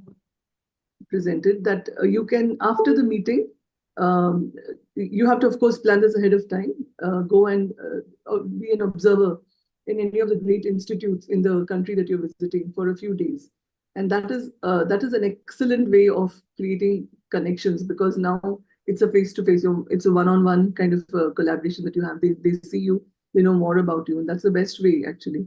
So invest a little bit more time and some money and do that. So that was great. I think you're getting excellent tips from everybody's presentations. I think Dr. Gunjan also had recent issues with the visa. So, Dr. Gunjan, what actually went wrong, and what tip you would like to give the others who are planning for WOC next year? I don't know what went wrong, but of course the immigration services which decide your visas.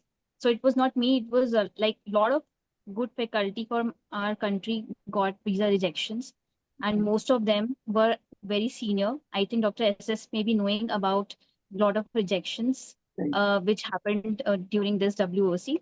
So what can we do? We can't do anything in the immigration processes. So just just leave it there and move on for the next conference. That's what we all do. And yeah, and about the luggage, of course, I did have a lot of issues when I was traveling by British Airways long time back. So I think that is also very usual to have with British Airways, which I've heard from people. So then you don't have any choice. You just go local shopping or just carry your some essentials in small baggage that you are carrying in cabin baggage or whatever you have. So I think these are all practical things which, as travelers, we all have now. So now I think I've become more of a traveler rather than just being, thinking that, that this is kind of an exciting thing, because some of the logistics don't land up always in your favor. So you have to be prepared for everything and take it with a pinch of salt that this is going to happen. And yeah, of course. Can I add just one point I wanted to mention earlier, that one way is to, just like how you build your stamina, first you do 10 repetitions and then you go to 20 and 30. So one way is attend the meetings which are closer for those who have not yet traveled internationally. So that the travel is less, and also in Asian countries it's a little bit more familiar. And then go in for those long distance travels. So you sort of set your body, mind, and you get more experience. And also the long distance ones are the ones that are more expensive, whether it's Academy, ASCRS, VR, whatever, sorry, Society. So all of these are very expensive. So make sure that that is one way to build up an appetite to travel long distance. One more question to Dr. Piyush. Dr. Piyush, are you here?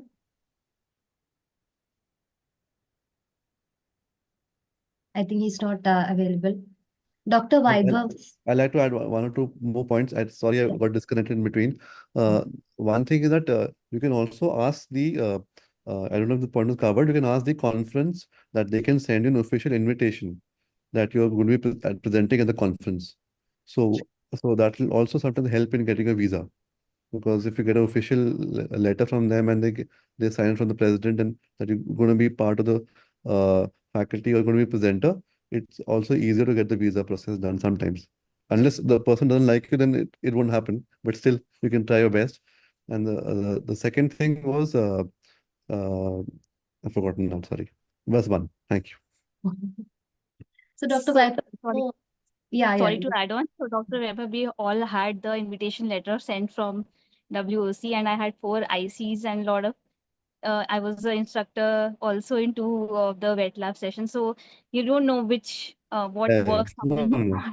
Exactly. Immigration is immigration. So Maybe there were many ICs. You had 4 ICs. That's why it happened. People who had one IC and got accepted. So multiple entry versus single entry.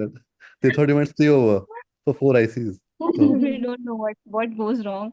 So what when we mailed them back as well to ask what was I mean we mailed the conference people to ask how could they help us. So they said we can't help you. It's the immigration services that take these decisions. So we don't know what else we could have done to get it.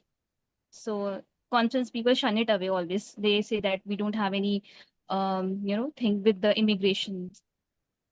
We did have a very good invitation letter. We were very sure of getting everything. Everything was sorted, everything was fine, but you don't know. So you never know all these logistics, what else is going on, you know? Yeah. Can I just add a point about submissions? Actually, so you meet a lot of people fresh into fellowship or even in fellowship who tend to perceive that, it's really hard to get something accepted in an international conference. So what I've realized is that, getting a paper accepted in, say, ASCRS or many other conferences is actually much easier than AIOS. So, and even if you feel that what you have, whether it's a poster or a paper or a video, is not good enough, you should still send it, submit it, because that's the only way you get better at it. Also, your first, second, third papers or videos are not going to be as good as your fourth, fifth, and sixth. So submit as much as you can. I think there are a lot of competitive categories, like including photography and a lot of other things. So it's good to kind of see what is there and submit as much as you can. And I remember the second point, sorry, I'm coming back again, that when you're young, it's better to travel before 40 years of age. As even in EVRS this year, they have slashed down the costing from around 800 euros to 290 euros for young ophthalmologists. So if you're going to be before, I think, turning 40, you must travel earlier. It'll become low cost. Wow. So I think we'll move on to the next section. Yes, thank you, Dr. Aditya, and all the panelists for that wonderful insights. And moving on to our next, so we have our fourth reel.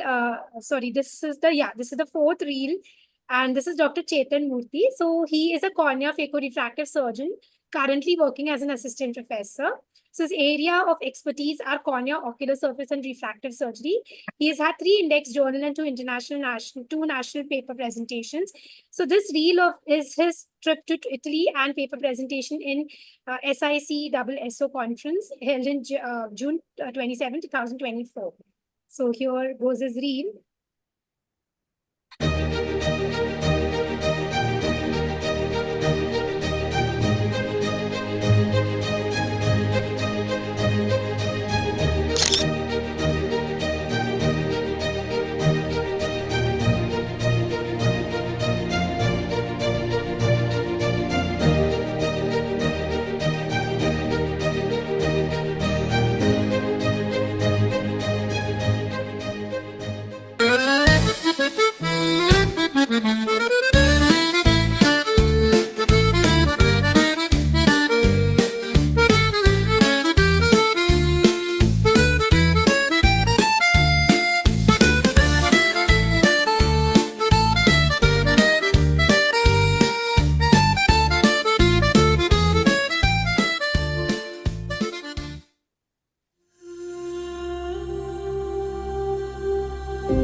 Thank you, Dr. Chetan, for sharing that with us. That was such a beautiful reel, of exploring Italy and your conference. So over to you, Dr. Chetan.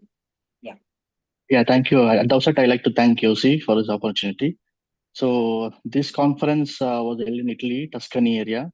So the Cisco is the Italian organization. They organize this cornea and ocular surface conference. So since I'm a cornea person, I was so excited to submit an abstract to this conference. So when I received the confirmation, I was really on cloud nine because I loved Italy and I love Rome. So they also mentioned that out of 117 countries, only 20 countries were selected, and I was one of them. And top of that, I also got the HAOS travel grant. So this conference was very well organized. So after my presentation, I also had a chance to attend a wet lab on DMAC. And I met my mentors like Dr. Fogla sir, Dr. Tua sir, and Sar Nicola. So this was basically in Florence city, which is famous for its vineyard. So this conference was set in a rustic village setup where it was right on top of the hills, with overlooking a vineyard. So from there, the best part of Cisco is also they make an collaboration where they help this developing countries to develop an eye bank and train young ophthalmologists in keratoplasties. So after that trip, obviously started the exploration. Rome is my dream country because we grew up reading history in Roman history, watching movies like Gladiator and watching Roman Empire web series. So when I visited Rome, I was really astonished because it is a city of ruins. Actually, I started walking at around 6:30 in the morning and ended at around 5:30. Throughout the day, I walked each and nook and corner of Rome. Uh, if you walk 5 minutes, there is some building which is a ruin, which is very ancient, and also there is a very famous Starbucks which is built under a ruins. So if you go walk and sit there, you can see all the ruins of the Starbucks. So Rome is one of the magnificent city I visited. From there, I went to Florence. Florence again, it is known for its very big monstrous church called Duomo. I was very lucky to watch Tour de France, which was happening first time in Italy at that time. So that was my Florence experience, and obviously the wine tasting is amazing.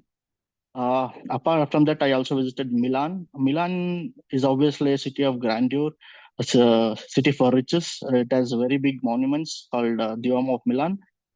Not to, of course, I not to mention the Assisi. Assisi is a small town, but very picturesque town with beautiful cobblestone streets and full of flowers.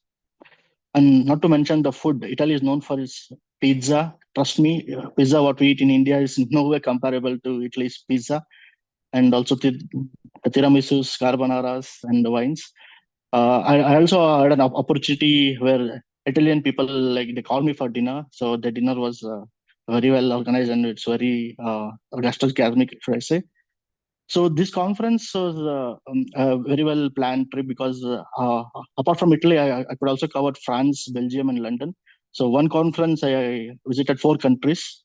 So this was my memorable experience. Thank you. Thank you, Dr. Chetan, for sharing your reel and your experience with us. We could actually explore the whole of Italy when you were describing your reel. So thank you so much. So Dr. SS, what do you think about Dr. Chetan's? No, and I first of all want to compliment Chetan for all the effort he's put in his video. I think he's used, I don't know what he's used, but he's made it so interesting. Artificial intelligence videos. Is that right? Okay, so it's very innovative, and it makes it that much more, glamorous and colorful. Thank you. Also takes me back to I also visited some of the places that you did, and exactly what you said about Rome. So it's a beautiful historical place, and people are living there, and the ruins is actually, but it's very well preserved compared to the ruins that we have in India, on our forts and everything. Theirs is so well preserved inside, and they've not touched up anything externally. They want to keep it as it is, and inside when you go in, it's beautifully preserved. So as all of that. So, but coming back to the topic on hand, which is we've all now gone into Rome and into other places you showed. But as you said that, so some of these conferences are deliberately hosted in such countries. And sometimes conferences are hosted so that you have more participants coming in with the attraction of the tourist part of it. So that is the reason for it. So when you go to these meetings, you must do the tourism part of it as well. Otherwise, you're defeating the whole purpose of that conference, which was like a 50% conference and a 50%, even the sessions would be getting over earlier or something like that. They would work around it so that you can attend, you can sightsee, or you can enjoy social activities and so on. That's why the ESCRS stands out in the way that if any of you have a travel bug to go to European countries, then you should attend ESCRS. ESCRS by itself, in terms of pure academics, is not a standout meeting, honestly, in my opinion. But it's easy for us to get our abstracts submitted and to get instruction courses. So that way, entry level is good. And they do have, because they don't have FDA, so they have different newer techniques which are not used in the US, and you don't get to see them in the US. And the industry is great because there's so much innovation in industry. So you must attend industry as well if you go to ESCRS.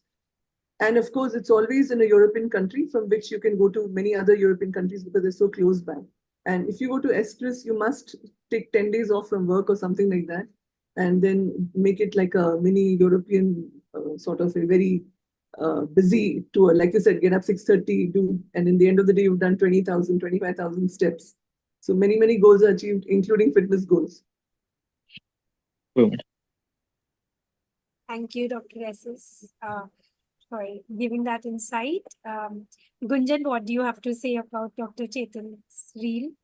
So Dr. Chetan, thanks for this reel. And I almost felt that I'm watching a travel blog without even having a commentary. And you gave us Italian nostalgia, all the things that we see. And Cisco is obviously a very warm conference. A lot of Italians are actually very warm. And culturally, they are very similar to Indians in a lot of aspects. So this is how it makes you feel very much homely at these kind of conferences. And of course, the Roma part and all those things that you showed, very well presented. I really like your reel. Thank you. Dr. Vaibhav, what do you think about Dr. Chetan's reel? Very nice. I think he was intelligent to use artificial intelligence in the reel. And that's a good tip. I also learned something new. Very nice. Thank you, sir. Thank you. Dr. Tushar? Really nice. So all the other reels made us want to travel. He, in addition to that, made us hungry as well because of all the pizzas and the tiramisus that we saw. But really nice. And I agree with Dr. SS. I think ESCRS is the best conference for a cataract refractive perspective because all the innovation happens in Europe. And this SIC, SSO, I've heard a lot about it. And I would like to actually know how it is. I've always wanted to go, but I've never been, and would like to know how the conference was. Thank you.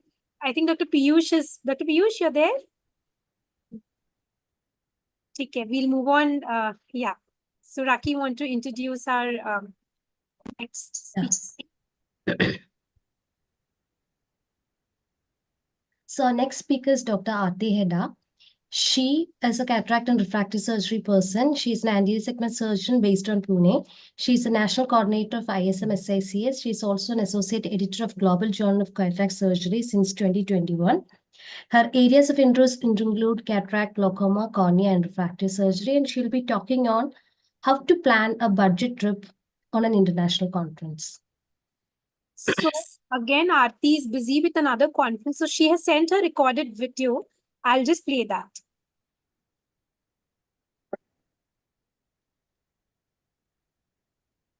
Good evening, everyone. Thank you, Nupur, for this wonderful webinar. I just like the concept of this webinar. So, attending an international ophthalmology conference offers numerous professional, educational, and networking advantages. They equip ophthalmologists with the latest knowledge, global connection, and innovative tools to provide better care to their patients and contribute to the field. Now, the list of international conferences happening across the globe is very long. Believe me, it is very, very long. So now you need to be very selective. You need to decide how many conferences you can attend in a year. Attending a conference is not only a challenge to your pocket, but also to your time. So you have to be selective. If in case you are in your fellowship, subspecialty conferences will be great learning. You can get good wet lab sessions in these conferences and you can buy your instruments and you will know what is happening new in your subspecialty. So now let's come to the main topic, how to manage your finances and budget an international conference. Start planning early. Begin by determining how much you can afford for the conference, including registration, travel, accommodation, meals, and other related expenses. We know that all the conferences provide early bird registration. Take advantage of early registration discounts, which can significantly reduce the cost of attendance. Consider fluctuating exchange rates when planning for international conference. Budget extra for potential increase in cost due to exchange rates. Now allocate a small percentage of your total budget as a buffer for an unexpected expense. Airline tickets prices generally increases as the departure date approaches. So secure flights 2 to 3 months in advance is actually ideal. If possible, adjust your travel dates slightly to find cheaper fares. Now, flights on weekdays are often less expensive than those on the weekends. You can use low-cost carriers for the shorter flights. Now, use platforms like Google Flights, Skyscanners, Kayak to compare the ticket prices. If you have airline reward points, use them to reduce your cost. Some airports charge very high transit or layover fees. So check these fees before booking multi-leg flights. Research the public transport options at the destination to minimize your taxi or car rental expenses. Some cities also offer transportation passes for tourists or conference attendees. So if the conference venue is close to the accommodation, walking or biking can save you both money and time as well. So unless absolutely necessary, avoid renting a car as parking fees, insurance, and fuel can add to your cost. Many conferences negotiate special rates with nearby hotels. So take advantage of these if they fall within your budget. Somehow I never found them cheap, but anyways, look for the budget alternatives like Airbnb, hostels, or even university dormitories. So if possible, share accommodation with colleagues or opt for budget-friendly options. Me and Nupur have shared rooms in the conferences. So if staying in the main conference hotel is too expensive, consider finding cheaper accommodations slightly further away, but well connected by public transport.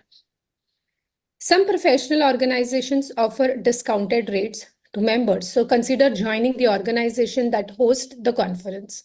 Many conferences provide financial support or grants for attendees, particularly students or researchers who are presenting papers. So I have myself received grant twice, one for WOC and once for Sinmal Meet. AIOS also offers a lot of financial support, so do check their website. Most conferences offer substantial discount for early registration. So keep track of the early bird deadlines and register as soon as you decide that you want to go for the conference. If you and your colleagues are attending the same conference, inquire about the group discounts. Organizer may offer discounts for multiple attendees for the same organization. I think WOC does that. Now, if you are a student, inquire about discounted student registration or apply for scholarship, especially for the students. Food. Bringing food for breakfast or lunch can help save money on dining out every day. Conferences often include social events. Attend those instead of paying extra for the other activities. If the conference benefits skill development, request funding from your hospital. Present it as a professional development opportunity. Research whether any sponsors or organizations are willing to fund your participation, especially if in case you're presenting some research paper. Now, in some countries, expenses related to professional development, including attending a conference, can be tax deductible. So consult a tax professional to understand if any of your conference's expenses like registration fees, travel, or accommodation can be claimed on your tax return. Ensure that the conference provides valuable credits, such as CME points, which may justify just the expense. So utilize the conference to build your network, present research, or collaborate on further projects and maximize its long-term value. You can also plan to do a short observership in the same city at the same time. Now, after the conference, do review your actual expenses against your budget. This will help you plan better for further conferences. Networking does not end at the conference. Follow up with new contacts and potential collaborators through email or social media to nurture those connections, maximizing the long term benefits of attending that particular conference. Now, due to technological advancements and increasing availability of hybrid formats, some international conferences offer virtual participation options. So these options can save you the cost of travel and accommodation while still allowing access to key sessions and networking opportunities. So many conferences, they record sessions that are accessible to registered attendees post-event. Opting for digital access may allow you to attend these sessions that matter most without actually adding to the cost. I think AO definitely does that. So to conclude, managing budget for an international conference requires thoughtful planning, strategic spending, and leveraging resources and support available to you. By approaching your conference attendance with a detailed plan, you can significantly reduce cost while making the most out of the opportunity. So happy conferencing. Thank you so much.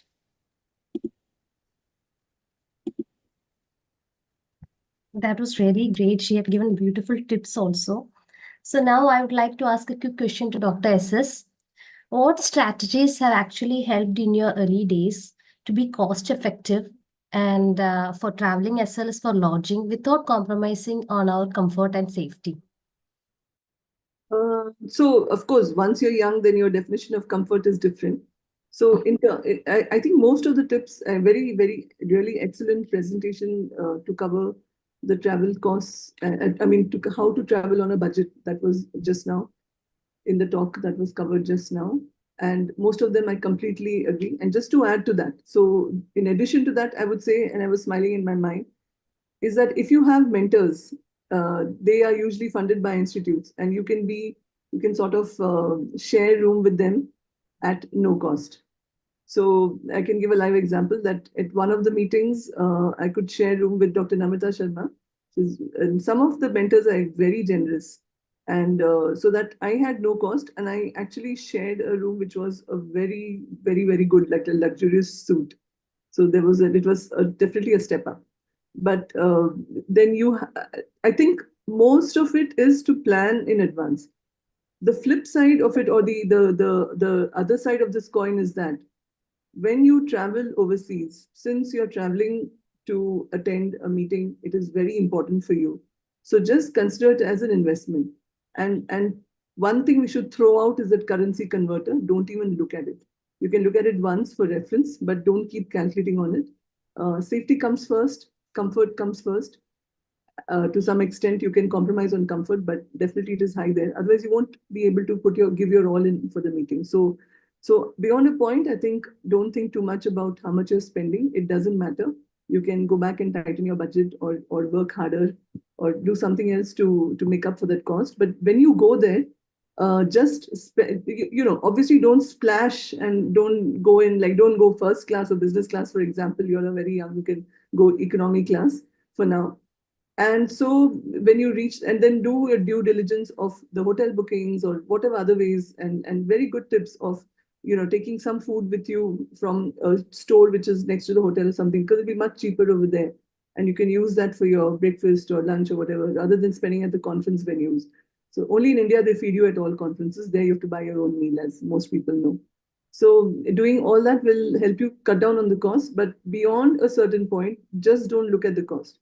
You just need to spend, and that's about it. We don't think twice when you have to spend for, say, for health and for certain other things which are absolute necessities, for when it comes to our children's education and so on. So this is one more investment where we shouldn't think about the cost. That'll be my advice. So you're having fun also, and be a little mindful, but not too much.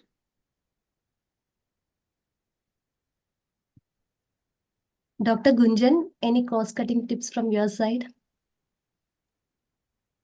I think planning in groups, Airbnbs work out very well, where you can cook your meals as well and travel, and always book your tickets in advance. That saves a lot of money. And if possible, try to get travel grants in young years. It's very important.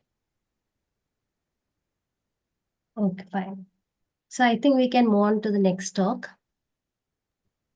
So we have one more reel to go, but before that, we'll take Dr. Madhvi's talk first, as she's in GSI and she needs to, go for her this thing. So, Raki, I'll request you to introduce Dr. Madhvi. Yeah. Yeah. So Dr. Madhavi is a glaucoma consultant and MIT surgeon at Vellore, Tamil Nadu. She is a former glaucoma consultant at Aravind Eye Hospital, Tirunelveli. She had long-term fellowship in glaucoma from Aravind itself, and she was the academic in charge for DNB residents and fellows at AEH Tirunelveli. She has attended many national as well as international conferences. She was awarded travel grant for young ophthalmologists by World Glaucoma Association 2023. Awarded the prestigious Professor Yusur Tenno Travel Grant in 2024 for APO conference in Bali. And she has multiple awards and multiple best paper awards also. And she has over 30 publications. She has special research interest, including in artificial intelligence in glaucoma. And she is a member of multiple committees and societies. So we are very happy to have you here. Dr. Madhavi, over to you now. You can share your screen. Yeah, thank you, Dr. Raki, for the kind introduction. And at the outset, I would like to thank YOSI for inviting me for this wonderful webinar. Let me begin by saying this is a very excellent webinar. I wish I had known all this before starting on my international conference. So many tips came out. And yes, it is going to be useful in the future as well. So having said that, I'll just share my screen now.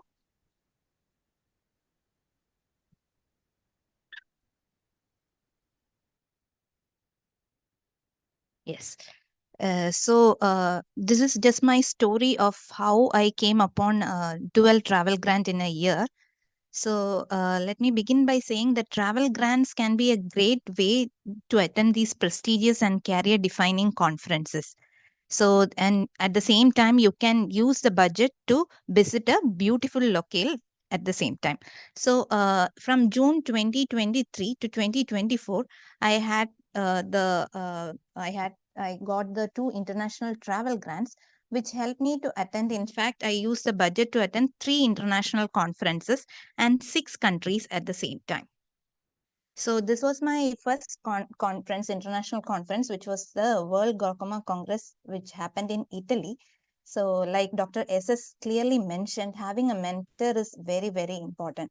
So when I came upon this, I did not even know that there is something called travel grant, which is being offered by the WGC, because they don't advertise or they don't put up in their websites as well. So I was very reluctant to attend this conference, or rather even send an abstract for this particular conference. Yes, I was attending a lot of national conferences. So budget was one thing that I was looking at when I wanted to attend this conference. So then my mentor only informed me, actually, they will give you a travel grant. Just send the abstract. After that, they will give you a chance of a travel grant. So if it gets accepted, then you can even visit the other places as well. So the first step is always submission of good quality abstracts. So that is what is going to be a first step towards a travel grant. So after the travel, after applying, sending the abstracts, so the next step that happened in the WGC, in different conferences, it is different. For this particular conference, the email with the acceptance and the invitation to apply for the travel grant came after the acceptance of the abstract. So, so here you have to note something. Yes, the age criteria is one of the most important criteria. So less than 40 years of age, try to apply as many as conferences and attend. So next is then from economically underprivileged country. So just check whether our country is actually classified according to that. So they have given all the criteria in the mail itself, and then we can go ahead with the application. So after the accepted abstract, there are two things they are actually asking. A CV and a letter must be sent explaining the special interest in glaucoma, how this is going to benefit the professional goals of the applicant. So you have to now get started with your CV and the travel grant application letter. So the CV, how I prepared, I'll just share. So the important key points I included were why I am interested to attend, and don't forget to mention if you are a first time attendee, because this is something they always keep in mind. Like if you're a first time attendee, they give you much preference than the other attendees for a travel grant. And convince the grant committee in your letter, make it clear why you want to attend this particular conference and what is the need for your financial support. So if you're a fellow or a resident, you can just mention that in the travel grant application letter itself that you are a resident, so you need the travel grant so that you can visit and come for the conference. So how participation, the next point I included was how participation is going to benefit my professional goals. So these are the key points that I included in my travel grant application letter. So after that came the travel grant acceptance. To my surprise, I definitely did not know this, that they are going to give a registration waiver. Apart from giving €1,000 of travel grant, they gave a registration waiver as well, which was really surprising for me. And the travel grant actually came after attending, uploading the certificate, and then the processing of the travel grant happened. So this was the WGC, which was happening in Rome.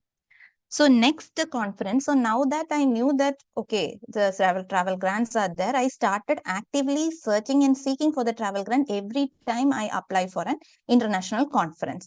So APAO was little different in the fact that they had clearly mentioned there is something called travel grant. They are offering the travel grant. So by the time you're applying itself, they clearly mentioned in the site that there is something called travel grant, and APAO gave 2 travel grants. So this is the prestigious Professor Yasuo Tano travel grant, which I was awarded. And yes, I was really skeptical when I was applying because it is just given to 10 selected applicants. And I even made a joke to my spouse saying, okay, only 10 and one from India. Okay, there is no chance I am going to get this. But unless you apply, I think Dr. Tushar was telling, unless you send an abstract, you're not going to know whether it is going to get accepted. So unless you apply, you're not going to know whether you are going to get that travel grant. So I just applied for this particular travel grant. And again, like other travel grant, this was also the age criteria is there. So these are the other attendees who got selected with me for the Professor Yasuo Tano travel grant. So it is a career defining moment. See, it is very, very good that you are representing, not only you're getting a travel grant, but you are representing your country as well. So that is a one good thing. So apart from the Yasuo Tano travel grant, there was one more travel grant APO offer. That is the YO travel grant. This is given to 5 residents or young ophthalmologists. Again, the amount is like good amount. Actually, it is they give $1,000 US for the young ophthalmologist. So coming to that funding for travel, again, they also gave a registration waiver, which is coming to around $160 US. And apart from that, APO gave an invitation to the Congress Cultural Party and the award ceremony. So when I went for APO, there were a lot of questions that were coming regarding how you got the travel grant. That was one of the questions many were asking. So I just share like what I think happened. Maybe this is because why I got the travel grant, because you have to apply not only in just one category, send in for versatile categories. Like I sent in for not only for an instruction course, but I had like 3 to 4 presentations in the APO. If you can see, I sent a video, I sent a poster, I sent a paper as well. So so my instruction course got accepted. So I was the chair of an IC. So yeah, this is another career defining moment. So here you can see me in the IC with my mentor. So I'm really thankful to him because of him only I got to know about the first travel grant. And on the other side is Dr. Amit Porwal, who happens to be the scientific committee AOAS member. So APAO is very glamorous. They gave unlike WGC, who just sent the travel grant money, they had a huge award ceremony, which was really grand. And so this is the award ceremony and you get to meet the president, secretary of APAO. Again, this is with the other attendees from the other 10 countries. So again, it's another moment, like just as I said, representing the country is great. So this APO is happening in New Delhi. I don't know how many of you have already applied for the travel grants. This time they were like advertising like anything. They had sent multiple emails, and the email also, I'm happy to see that that photo keeps on popping up everywhere. Like the travel grant photo also came with that. So apart from that, you get the opportunity to meet and interact with the stalwarts in the field. And look out for this AO travel fellowships also, because AOS also give international and national travel fellowships, and I think this happens twice a year. So if you got your abstract selected for any international conference, if that international conference is not providing you the travel grant, you can directly go and apply for the AOS international fellowships. So these are the guidelines for the AOS international fellowships. So always have your CV ready and updated, because most of them ask for the CV and a travel grant application letter. And sometimes they ask from the endorsement from the head of the institute. So other travel grants, WOC also provide a travel grant, the APTOS provide a travel grant. So start by attending the state and national conferences. So that helps you to build your CV. So you'll have something on your CV like presenting papers, all those things. So that strengthens your CV. And this is one thing I think it is rather important, sending abstracts in versatile categories. So if your IC suppose is not going to get accepted, but your poster might get selected. The YO candidate who attended with me actually in APAO had her video selected, and she got the YO travel grant. And grant application letter is equally important. And check the criteria. Check in particular if you are targeting a particular conference, check the criteria for that particular conference. So they provide a great opportunity and aid to present your scientific work on an international platform and travel as well. So the travel part happened because my first WGC, it was in Rome, but due to the visa problems, actually, I happened to visit France, because the Schengen visa dates were not available for Italy, but it was available for France. So I actually applied for a Schengen visa to France, which helped me to go to Paris and the two other countries as well. So that was how the travel happened. So search, seek, and apply. You can also win. And I definitely like to thank and dedicate this to my mentors. Thank you, YOSI. Thank you, everyone. Thank you for the patient listening. So I think that was really a great talk with very useful tips, especially on how to apply for travel grants and what are the criteria for selection also. So I would like to get views from Dr. Tushar on this. Like, do you have any other tips on how to get travel grants? I think Madhvi's covered it really well, and she's put in all the points. So I think what is most important is the quality of your abstract and your CV as such. So if you have that right, I think you should be good. I mean, I have honestly had just one travel grant. I got a travel grant once for ESCRS. So my experience for travel grants, getting travel grants is limited. I've applied in maybe 5 or 6, but I've just got one, and I was quite happy to get that. So in I that just case, would like to add just one point. Actually, the third international conference, the ACRS, I did not get a travel grant. I utilized the money from the APO Bali conference to attend the ACRS actually, and because in that that, was a good travel grant with $1,000 US. So that helped yeah, me to plan my ACRS and attend the third conference. and they transfer you the money, right? So with my ACRS grant, there was an issue with the transfer also. It took me like 7, 8 months. They got some detail Yeah. wrong in the transfer, and it took a long time for that to come, and I had to follow up with them multiple times. So I had to really fight for the Yeah. money for the grant. But But WGC did that, but they gave in, I think, 1 month after you finished your travel, and you have to upload all the certificates. But APAO, they give you in cash in hand in the ceremony itself. They have okay. that separate award ceremony. In that ceremony itself, the name is announced and you are handed over the money in cash. So it was kind of easy for APU.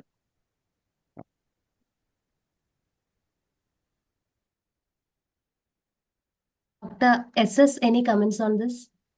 I think Dr. Madhavi has covered it extremely well, and also we are over time, so I'll just wait for the next presentation.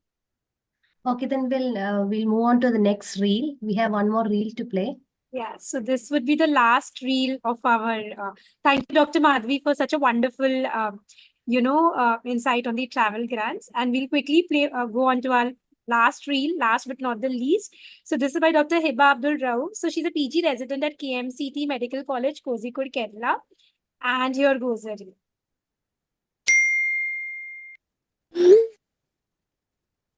Over to the Bay of Bengal side. In the north wind, we will be entering the state of West Bengal.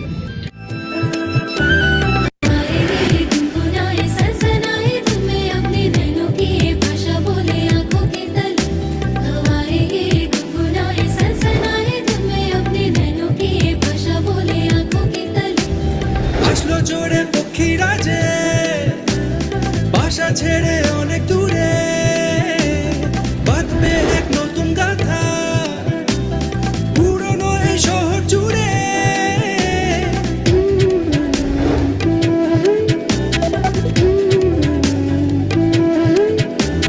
চার নকের চোখের মনি থমকে যেন বৈতরণী শুনেছে সে গল্পে যেমন এই শহর ঠিক যেন তেমন ওরে মন দিল দরিয়ায় ভাসালি ত্রিভুবন চোখে চেনালি ওরে মন দিল দরিয়ায় ভাসালি ত্রিভুবন চোখে চেনালি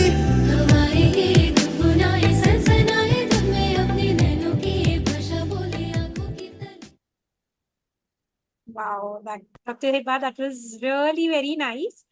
So yes, and I'm so happy that you presented this reel of your national conference. That's so nice, and it's so nice to see that you're just a resident. You're in your residency and you've participated in this contest. So kudos to you. Over to you, Dr. Hiba. Please go ahead. Good evening, all. My name is Dr. Hiba Abdul Rauf. I'm a PG resident, a final year PG resident from KMCT Medical College, Kozhikode. First of all, I'm beyond happy and fortunate to be able to share such a stage with such big, eminent personalities, actually. And I'm actually a very neonatal here. I'm just a 1 week old YOSI member. So that's the thing. So when the news came that I would be, I'm selected from Kerala to represent my state for the National Conference Teachers of Tomorrow. The first thing that I did was what I was thinking was I need someone on the other side to give me that look of hope and look of support. So I just went ahead and I asked my colleague, my best friend, she's the one who's in the frame, Dr. Haifa. She's my co-PG. So I asked her, dude, so I have this conference, so will you be able to come? I didn't even have to finish that sentence, actually. She was like, of course I will be there. You don't have to, worry about it. So with the permission of my beloved HOD, Dr. Jyoti ma'am, she's with us actually. We went to Kolkata. So the concept of Kolkata per se, I had a very stereotypical view actually, to be very honest. I never thought that Kolkata would be very beautiful and such. But so when I landed over there, I was actually flabbergasted. And I didn't expect Kolkata to have such huge skyscrapers, to be honest. So that was such an eye-opening event for me. And also some, funny moments that we had was during our flight back, we had a transit at Hyderabad and both of us are jewelry enthusiasts. So we were thinking, okay, let's buy some Hyderabadi pearls this time. So we went to the airport kiosk and we were so indulged in purchasing them. We started hearing something. We were like, this is the final boarding call for Indigo flight, Hyderabad to Kozhikode. And then, I kid you not, we had to run from one end of the airport to the other end. And we just saw the boarding gate closing. And we just had to scream, please don't close. And we had to catch our flight. And also about Kolkata sweets per se. My friend, she's not having a sweet tooth like me. So she was like, you carry on, you have the sweets. I won't be having much. And when I started having, I shared some with her. I kid you not, she could not stop gobbling it up. She went crazy over the sweets. And I would tell that to anyone who's going to travel to Kolkata to try out their baked rasgullas. And coming to the reel per se, I'm actually a reel enthusiast. I make videos of my department, of my, any programs that is happening. It's my hobby as such. So when I was thinking about this reel per se, I was thinking, what is the best music to apply for it? So that's when I started searching for, Bengali songs and everything. And then, to my surprise, I never knew that AIOC had a theme movie and theme music every year. So when I went into YouTube and I simply just searched, I saw this movie about the AIOC Kolkata, but that just happened. And I just loved that music. That is the music that I have used in this reel. It's a Bengali music. They talk about the eyes and, the beauty of eyes and all. So that's all about me. Thank you so much, Team YOSI. Thank you so much for this. I'm very honored to be here. Thank you so much for the opportunity. Thank you, Dr. Heba, for sharing your reel with us. That was so nice. Any comments, Tushar? What do you have to say about? I thought the editing was fantastic. I mean, I think you could consider an alternate career of being an influencer. It was really slick. It was very brilliantly edited and very professional influencer level reel, I think. Thank you so much. Dr. SS, what do you have to say about Dr. Heba's reel? What I really liked, Dr. Hiba, is what Nipul pointed out, that this is the only reel we have of national conference, I think. And it's that itself, I'm wondering whether for you, all the way from Kerala to Calcutta, whether you feel like it's a different country or something like that. But as far as the rest of us are concerned, it's really nice to see that India also, the conferences in India can be, if I may say, glamorized by people like you on the reel. I don't remember the Calcutta conference being as fun, but you made it look like fun. So that's good on you. And it's also important, I think, as residents to attend the All India meeting. And I was actually very lucky. Our team ended up being the second place in the National Conference Teachers of Tomorrow. Out of 100 PGs, we were able to get the second prize. Wonderful. Congratulations. It was very fruitful for us, Thank you, Dr. SS. Gunjan, what do you think about Dr. So, Dr. Hiba, congratulations for the good efforts that you did for the conference. And I was about to actually ask, is she your sister? Because she looked like your face resembles a lot to her. So, I mean, very nice memories you created. So, congratulations and good luck for the new ones. You have just started the conferencing kind of thing now. Now you should be exploring more destinations in future. Thank you, ma'am. Thank you so much. Thank you. Yeah, so judges, that was our last reel for the day. I'll request you to, just fill up your mark sheet and send a screenshot on my personal message. Dr. Piyush sir has already sent his. I'll request the others to also send. We'll be announcing the results shortly once I collate the marks.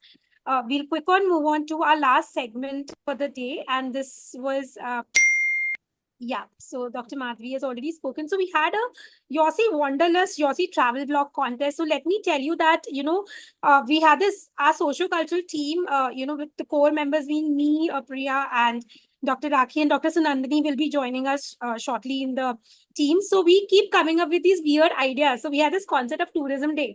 So we were thinking what to do. So Priya suggested that, let us, have these things about people traveling, let them write a travel blog. So this is how, the whole idea built up. And then, me and Rakhi thought, why not connect it with conferences? We have to connect it with ophthalmology in some way. So we came up with this idea of travel blog contest. Rakhi beautifully, she created the rules for the travel blog. So we received some lovely entries, and here were our judges. So one of our judges was Dr. Veeta Srinivasan ma'am. So ma'am has completed MBBS from AFMC, and she's currently working as a senior consultant at Pediatric Strabismus and Neuro-Ophthalmology Department, Tiger Hospital, Noida. I'm working with ma'am, and very dynamic. She herself, she loves traveling, and I'm so thankful to ma'am for agreeing to judge this contest. Our other judge was Dr. Nandini Botra, who's again a very avid blog writer. So Nandini is currently working as an oculoplasty consultant at the LV Prasad Eye Institute, Hyderabad, and she's completed a postgraduate training from Mangalore. And she's pursued her fellowship in ophthalmic plastic surgery and ocular oncology from LV Prasad Eye Institute. And she's later completed a fellowship in endoscopic sinus orbit and skull-base surgery at the Massachusetts Eye and Ear Infirmary, Harvard Medical School. So this was, and our other dynamic judge was Dr. Sahiban Sethi. So she's a very active YOSI member. So she is currently working as a cataract and glaucoma surgeon in Arunodaya Desert Eye Hospital in Gurgaon, Haryana. And she's done a glaucoma fellowship and Ratan Tata Phaco fellowship from Sankara Netralaya. And She also has a lot of awards and publications to her credit, and she's been one of the pioneers of MIGS in India. She was the first one to perform iStent inject and Kahuk dual blade surgery in her state, and she recently presented her research work at national platforms, and she's done a lot of live surgeries with respect to MIGS. So thank you, Dr. Sahiban. Then our other judge was Dr. Anujit Paul. So he is currently consultant cataract and vitreoretina services at BBI Foundation, Kolkata. And he's also the assistant professor at Ramakrishna Mission, Seva Pratishthan, VIMS, Kolkata. So he has also a lot of awards and publications and presentations to his credit. He is the section editor, retina section of Tamil Nadu Journal of Ophthalmology, and also subcommittee member of the Ophthalmological Society of West Bengal, scientific committee member, Kolkata Association of Ophthalmologists, and he was on the executive board of YOSI in the previous term. So here are a few glimpses. It's not possible to present the blogs in a webinar. As I previously mentioned, that we'll be compiling all the blogs in some form of publications. So just a few snippets. So one of our blog entries was by Dr. Nishi Prasad. She's currently doing her fellowship in phaco and refractive surgery at ASGI Hospital, Bhopal. And she has written a blog on, when she attended the WAS and WOW conference at Noida in 2022. So these are few snippets of her blogs. Our next entry was by Dr. Apurva Ayachit. So she's a consultant with retina services at MM Joshi Eye Institute, Hubli. And she has a lot of awards to her credit. She has also received the August Deutman Award for Best Surgical Video by the European Society of Retina Specialists in Amsterdam. And also the honor award from the American Society of Retina Specialists in 2017 in Boston. So she wrote a beautiful blog about conferences, camaraderie, and coffee shops. And when she attended the URetina in 2023, and few snippets of her blog. Our next participant was Dr. Kshitij Raizada, who is a vitreoretina UV and ROP specialist at the Dr. Raizade Eye Center in Bareilly. He's a doctor by profession, photographer by passion, and traveler by heart. So he submitted 2 entries. One of them was Stockholm Adventures. And these are few snippets from, he attended the ASRS conference, and the other was Turkish Sojourn. This is his snippet. And our other next participant was Dr. Vrinda Dalwani. So she's an associate vitreoretina consultant at Bombay City Eye Institute. She's done her MBBS from MGM Aurangabad, MS Ophthalmology from GMC Meerut, and Surgical Retina Fellowship from Arvind Eye Hospital, Tirunelveli. And this is her snippet from 2 piece in a Balinese pod. And our next participant, Dr. Chetan Murthy. So he's written a blog about the same reel that he presented. I've already introduced him before, and this was his snippet from his blog. So quickly moving on to what our judges had to say when, they judged the contest. So this is by Dr. Sahiban. Hi, I'm Dr. Sahiba Sethi, and let me tell you that it was an absolute pleasure judging this competition, and it's very inspiring, and it's amazing to see how all my colleagues are able to balance their professional and their personal life so very well. It's so important that we rejuvenate ourselves in our hectic lives, and it's amazing. And the importance of this competition also lies in reminding us about the fact that your holistic well-being is so really important, and I'm really glad that we're able to do this, and I hope these stories reach out to more and more people who also get inspired to think beyond career, think beyond ophthalmology, and just live a little bit. So that was Dr. Sahiba. Hi. Comments from Dr. Geeta. At the outset, I'd like to congratulate Team YOSI for the wonderful idea of blending academics and travel to mark the World Tourism Day. And to congratulate all the participants who took part for having seamlessly blended their experiences of not just having enhanced their professional knowledge, but also of having enjoyed the unique differences in the various locations with different ethnicities, cultural similarities, as well as differences. And I think that this will enthuse others to follow suit. My very best wishes to Team YOSI in all their future endeavors. So that was Dr. Geeta. Thank you so much, ma'am. And Dr. Nandini says that it was an amazing experience reading all the travel stories. Most of these places I have visited, and it just made me relive those memories.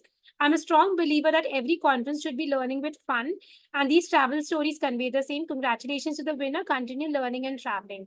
So Dr. Anujit also conveys his best wishes to all the participants. So without further much ado, let me go on to the winners. And you will all get to read all the blogs, as I said, when we compile them. And the winners are, so the first prize goes to Dr. Kshitij Raizada for his Turkish sojourn blog, and the second prize goes to Dr. Apurva Ayachit for her blog on of conferences, camaraderie, and coffee shops. So these were the winners of our travel blog contest. Congratulations to each of them. And yes, so I will now get on to collating the mark sheets quickly. I'll request Rakhi to invite comments from all the judges about, what they thought about this entire webinar. We are almost at the end of it. Yes. So we'll be wrapping up soon. So Dr. SS ma'am, your comments on this webinar and how useful it will be for the youth. I think this has been, as I said in the beginning, refreshingly different webinar. I didn't intend to stay till the end, but it is such good content, Rakhi, that I decided to listen to all you youngsters who have so many bright ideas and getting the experiences at such a young age. And this is just wonderful. I think the future of ophthalmology in your hands is very bright with you guys. And even willing to listen to old timers like me and take help from each other. That is very refreshing from all of you. So I wish YOSI all the best. And but we are always there in the background, so everybody can connect with us and ask us, because we have a lot of hacks which we have not discussed here, and we can't discuss here also. They're not all politically correct. So you can always contact us if you are facing difficulty, especially, or if you need advice. Thank you, ma'am. Thanks a lot. Dr. Tushar. It's really nice. So it's a very, very important topic that was addressed here about international conferences, applying for grants, but also made really fun because of the reels. So I really enjoyed it, and I'm sure everybody did, and it was helpful for all of us. Thank you. Thank you for attending till the end. Dr. Piyush, are you there? Dr. Piyush? I think he's busy with another webinar. Dr. Gunjan? Yeah, it was a very nice webinar today, and I got to learn so many things from everyone. And Dr. SS insights were really helpful for all of us to, keep on going ahead and always going back to her also and other seniors to get all the tips from. So thank you so much, YOSI and Rakhi and Dr. Nupur, for giving me the opportunity to be a part of this fun webinar. Dr. Vaibhav, your comments on our webinar? Yeah, it was really nice, and I enjoyed the reels. They were quite innovative, and especially the AI use was quite nice. So I'll also try to make some reels now. Yeah. Dr. how to take nice pictures and reels also. Okay, then I'll just connect with Dr. Nupur and see if she has collected the point. So Dr. Gunjan, I'm yet to receive your mark sheet. Sending you in a second. Yeah. Rakhi, any thoughts from you? I need 5-7 minutes more to so Apurva and Nishi have joined us, about their blogs. So if you guys want to share, Apurva, could you share your thoughts? I think you were there for the most of the webinar as well. So just your thoughts on it. Thank you so much, Nupur, first of all, for having this lovely contest and excellent work on the webinar as usual. I think your energy is very infectious. I would just want to remark on that because it's always very striking, your energy and enthusiasm, like 24/7. So kudos to all of you, Rakhi and Priya, also the judges and panelists. So it was lovely, like holding the pen for such a contest after a long time. Thank you for the opportunity, and it was I always had this worm in my head that I haven't written about my European journey as a solo traveler. I always had this worm that I've not documented it. So finally, this made me actually document it. Although it was just 1,000 words, it's still something to remember the trip by. So thank you for that.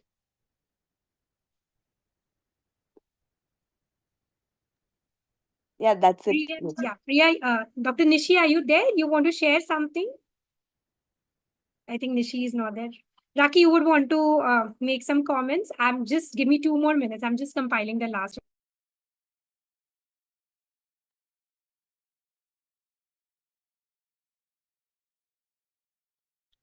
So I think overall there were very useful tips that we shared during this webinar, especially for all the young ophthalmologists who are planning or who are hesitant to travel for international conferences.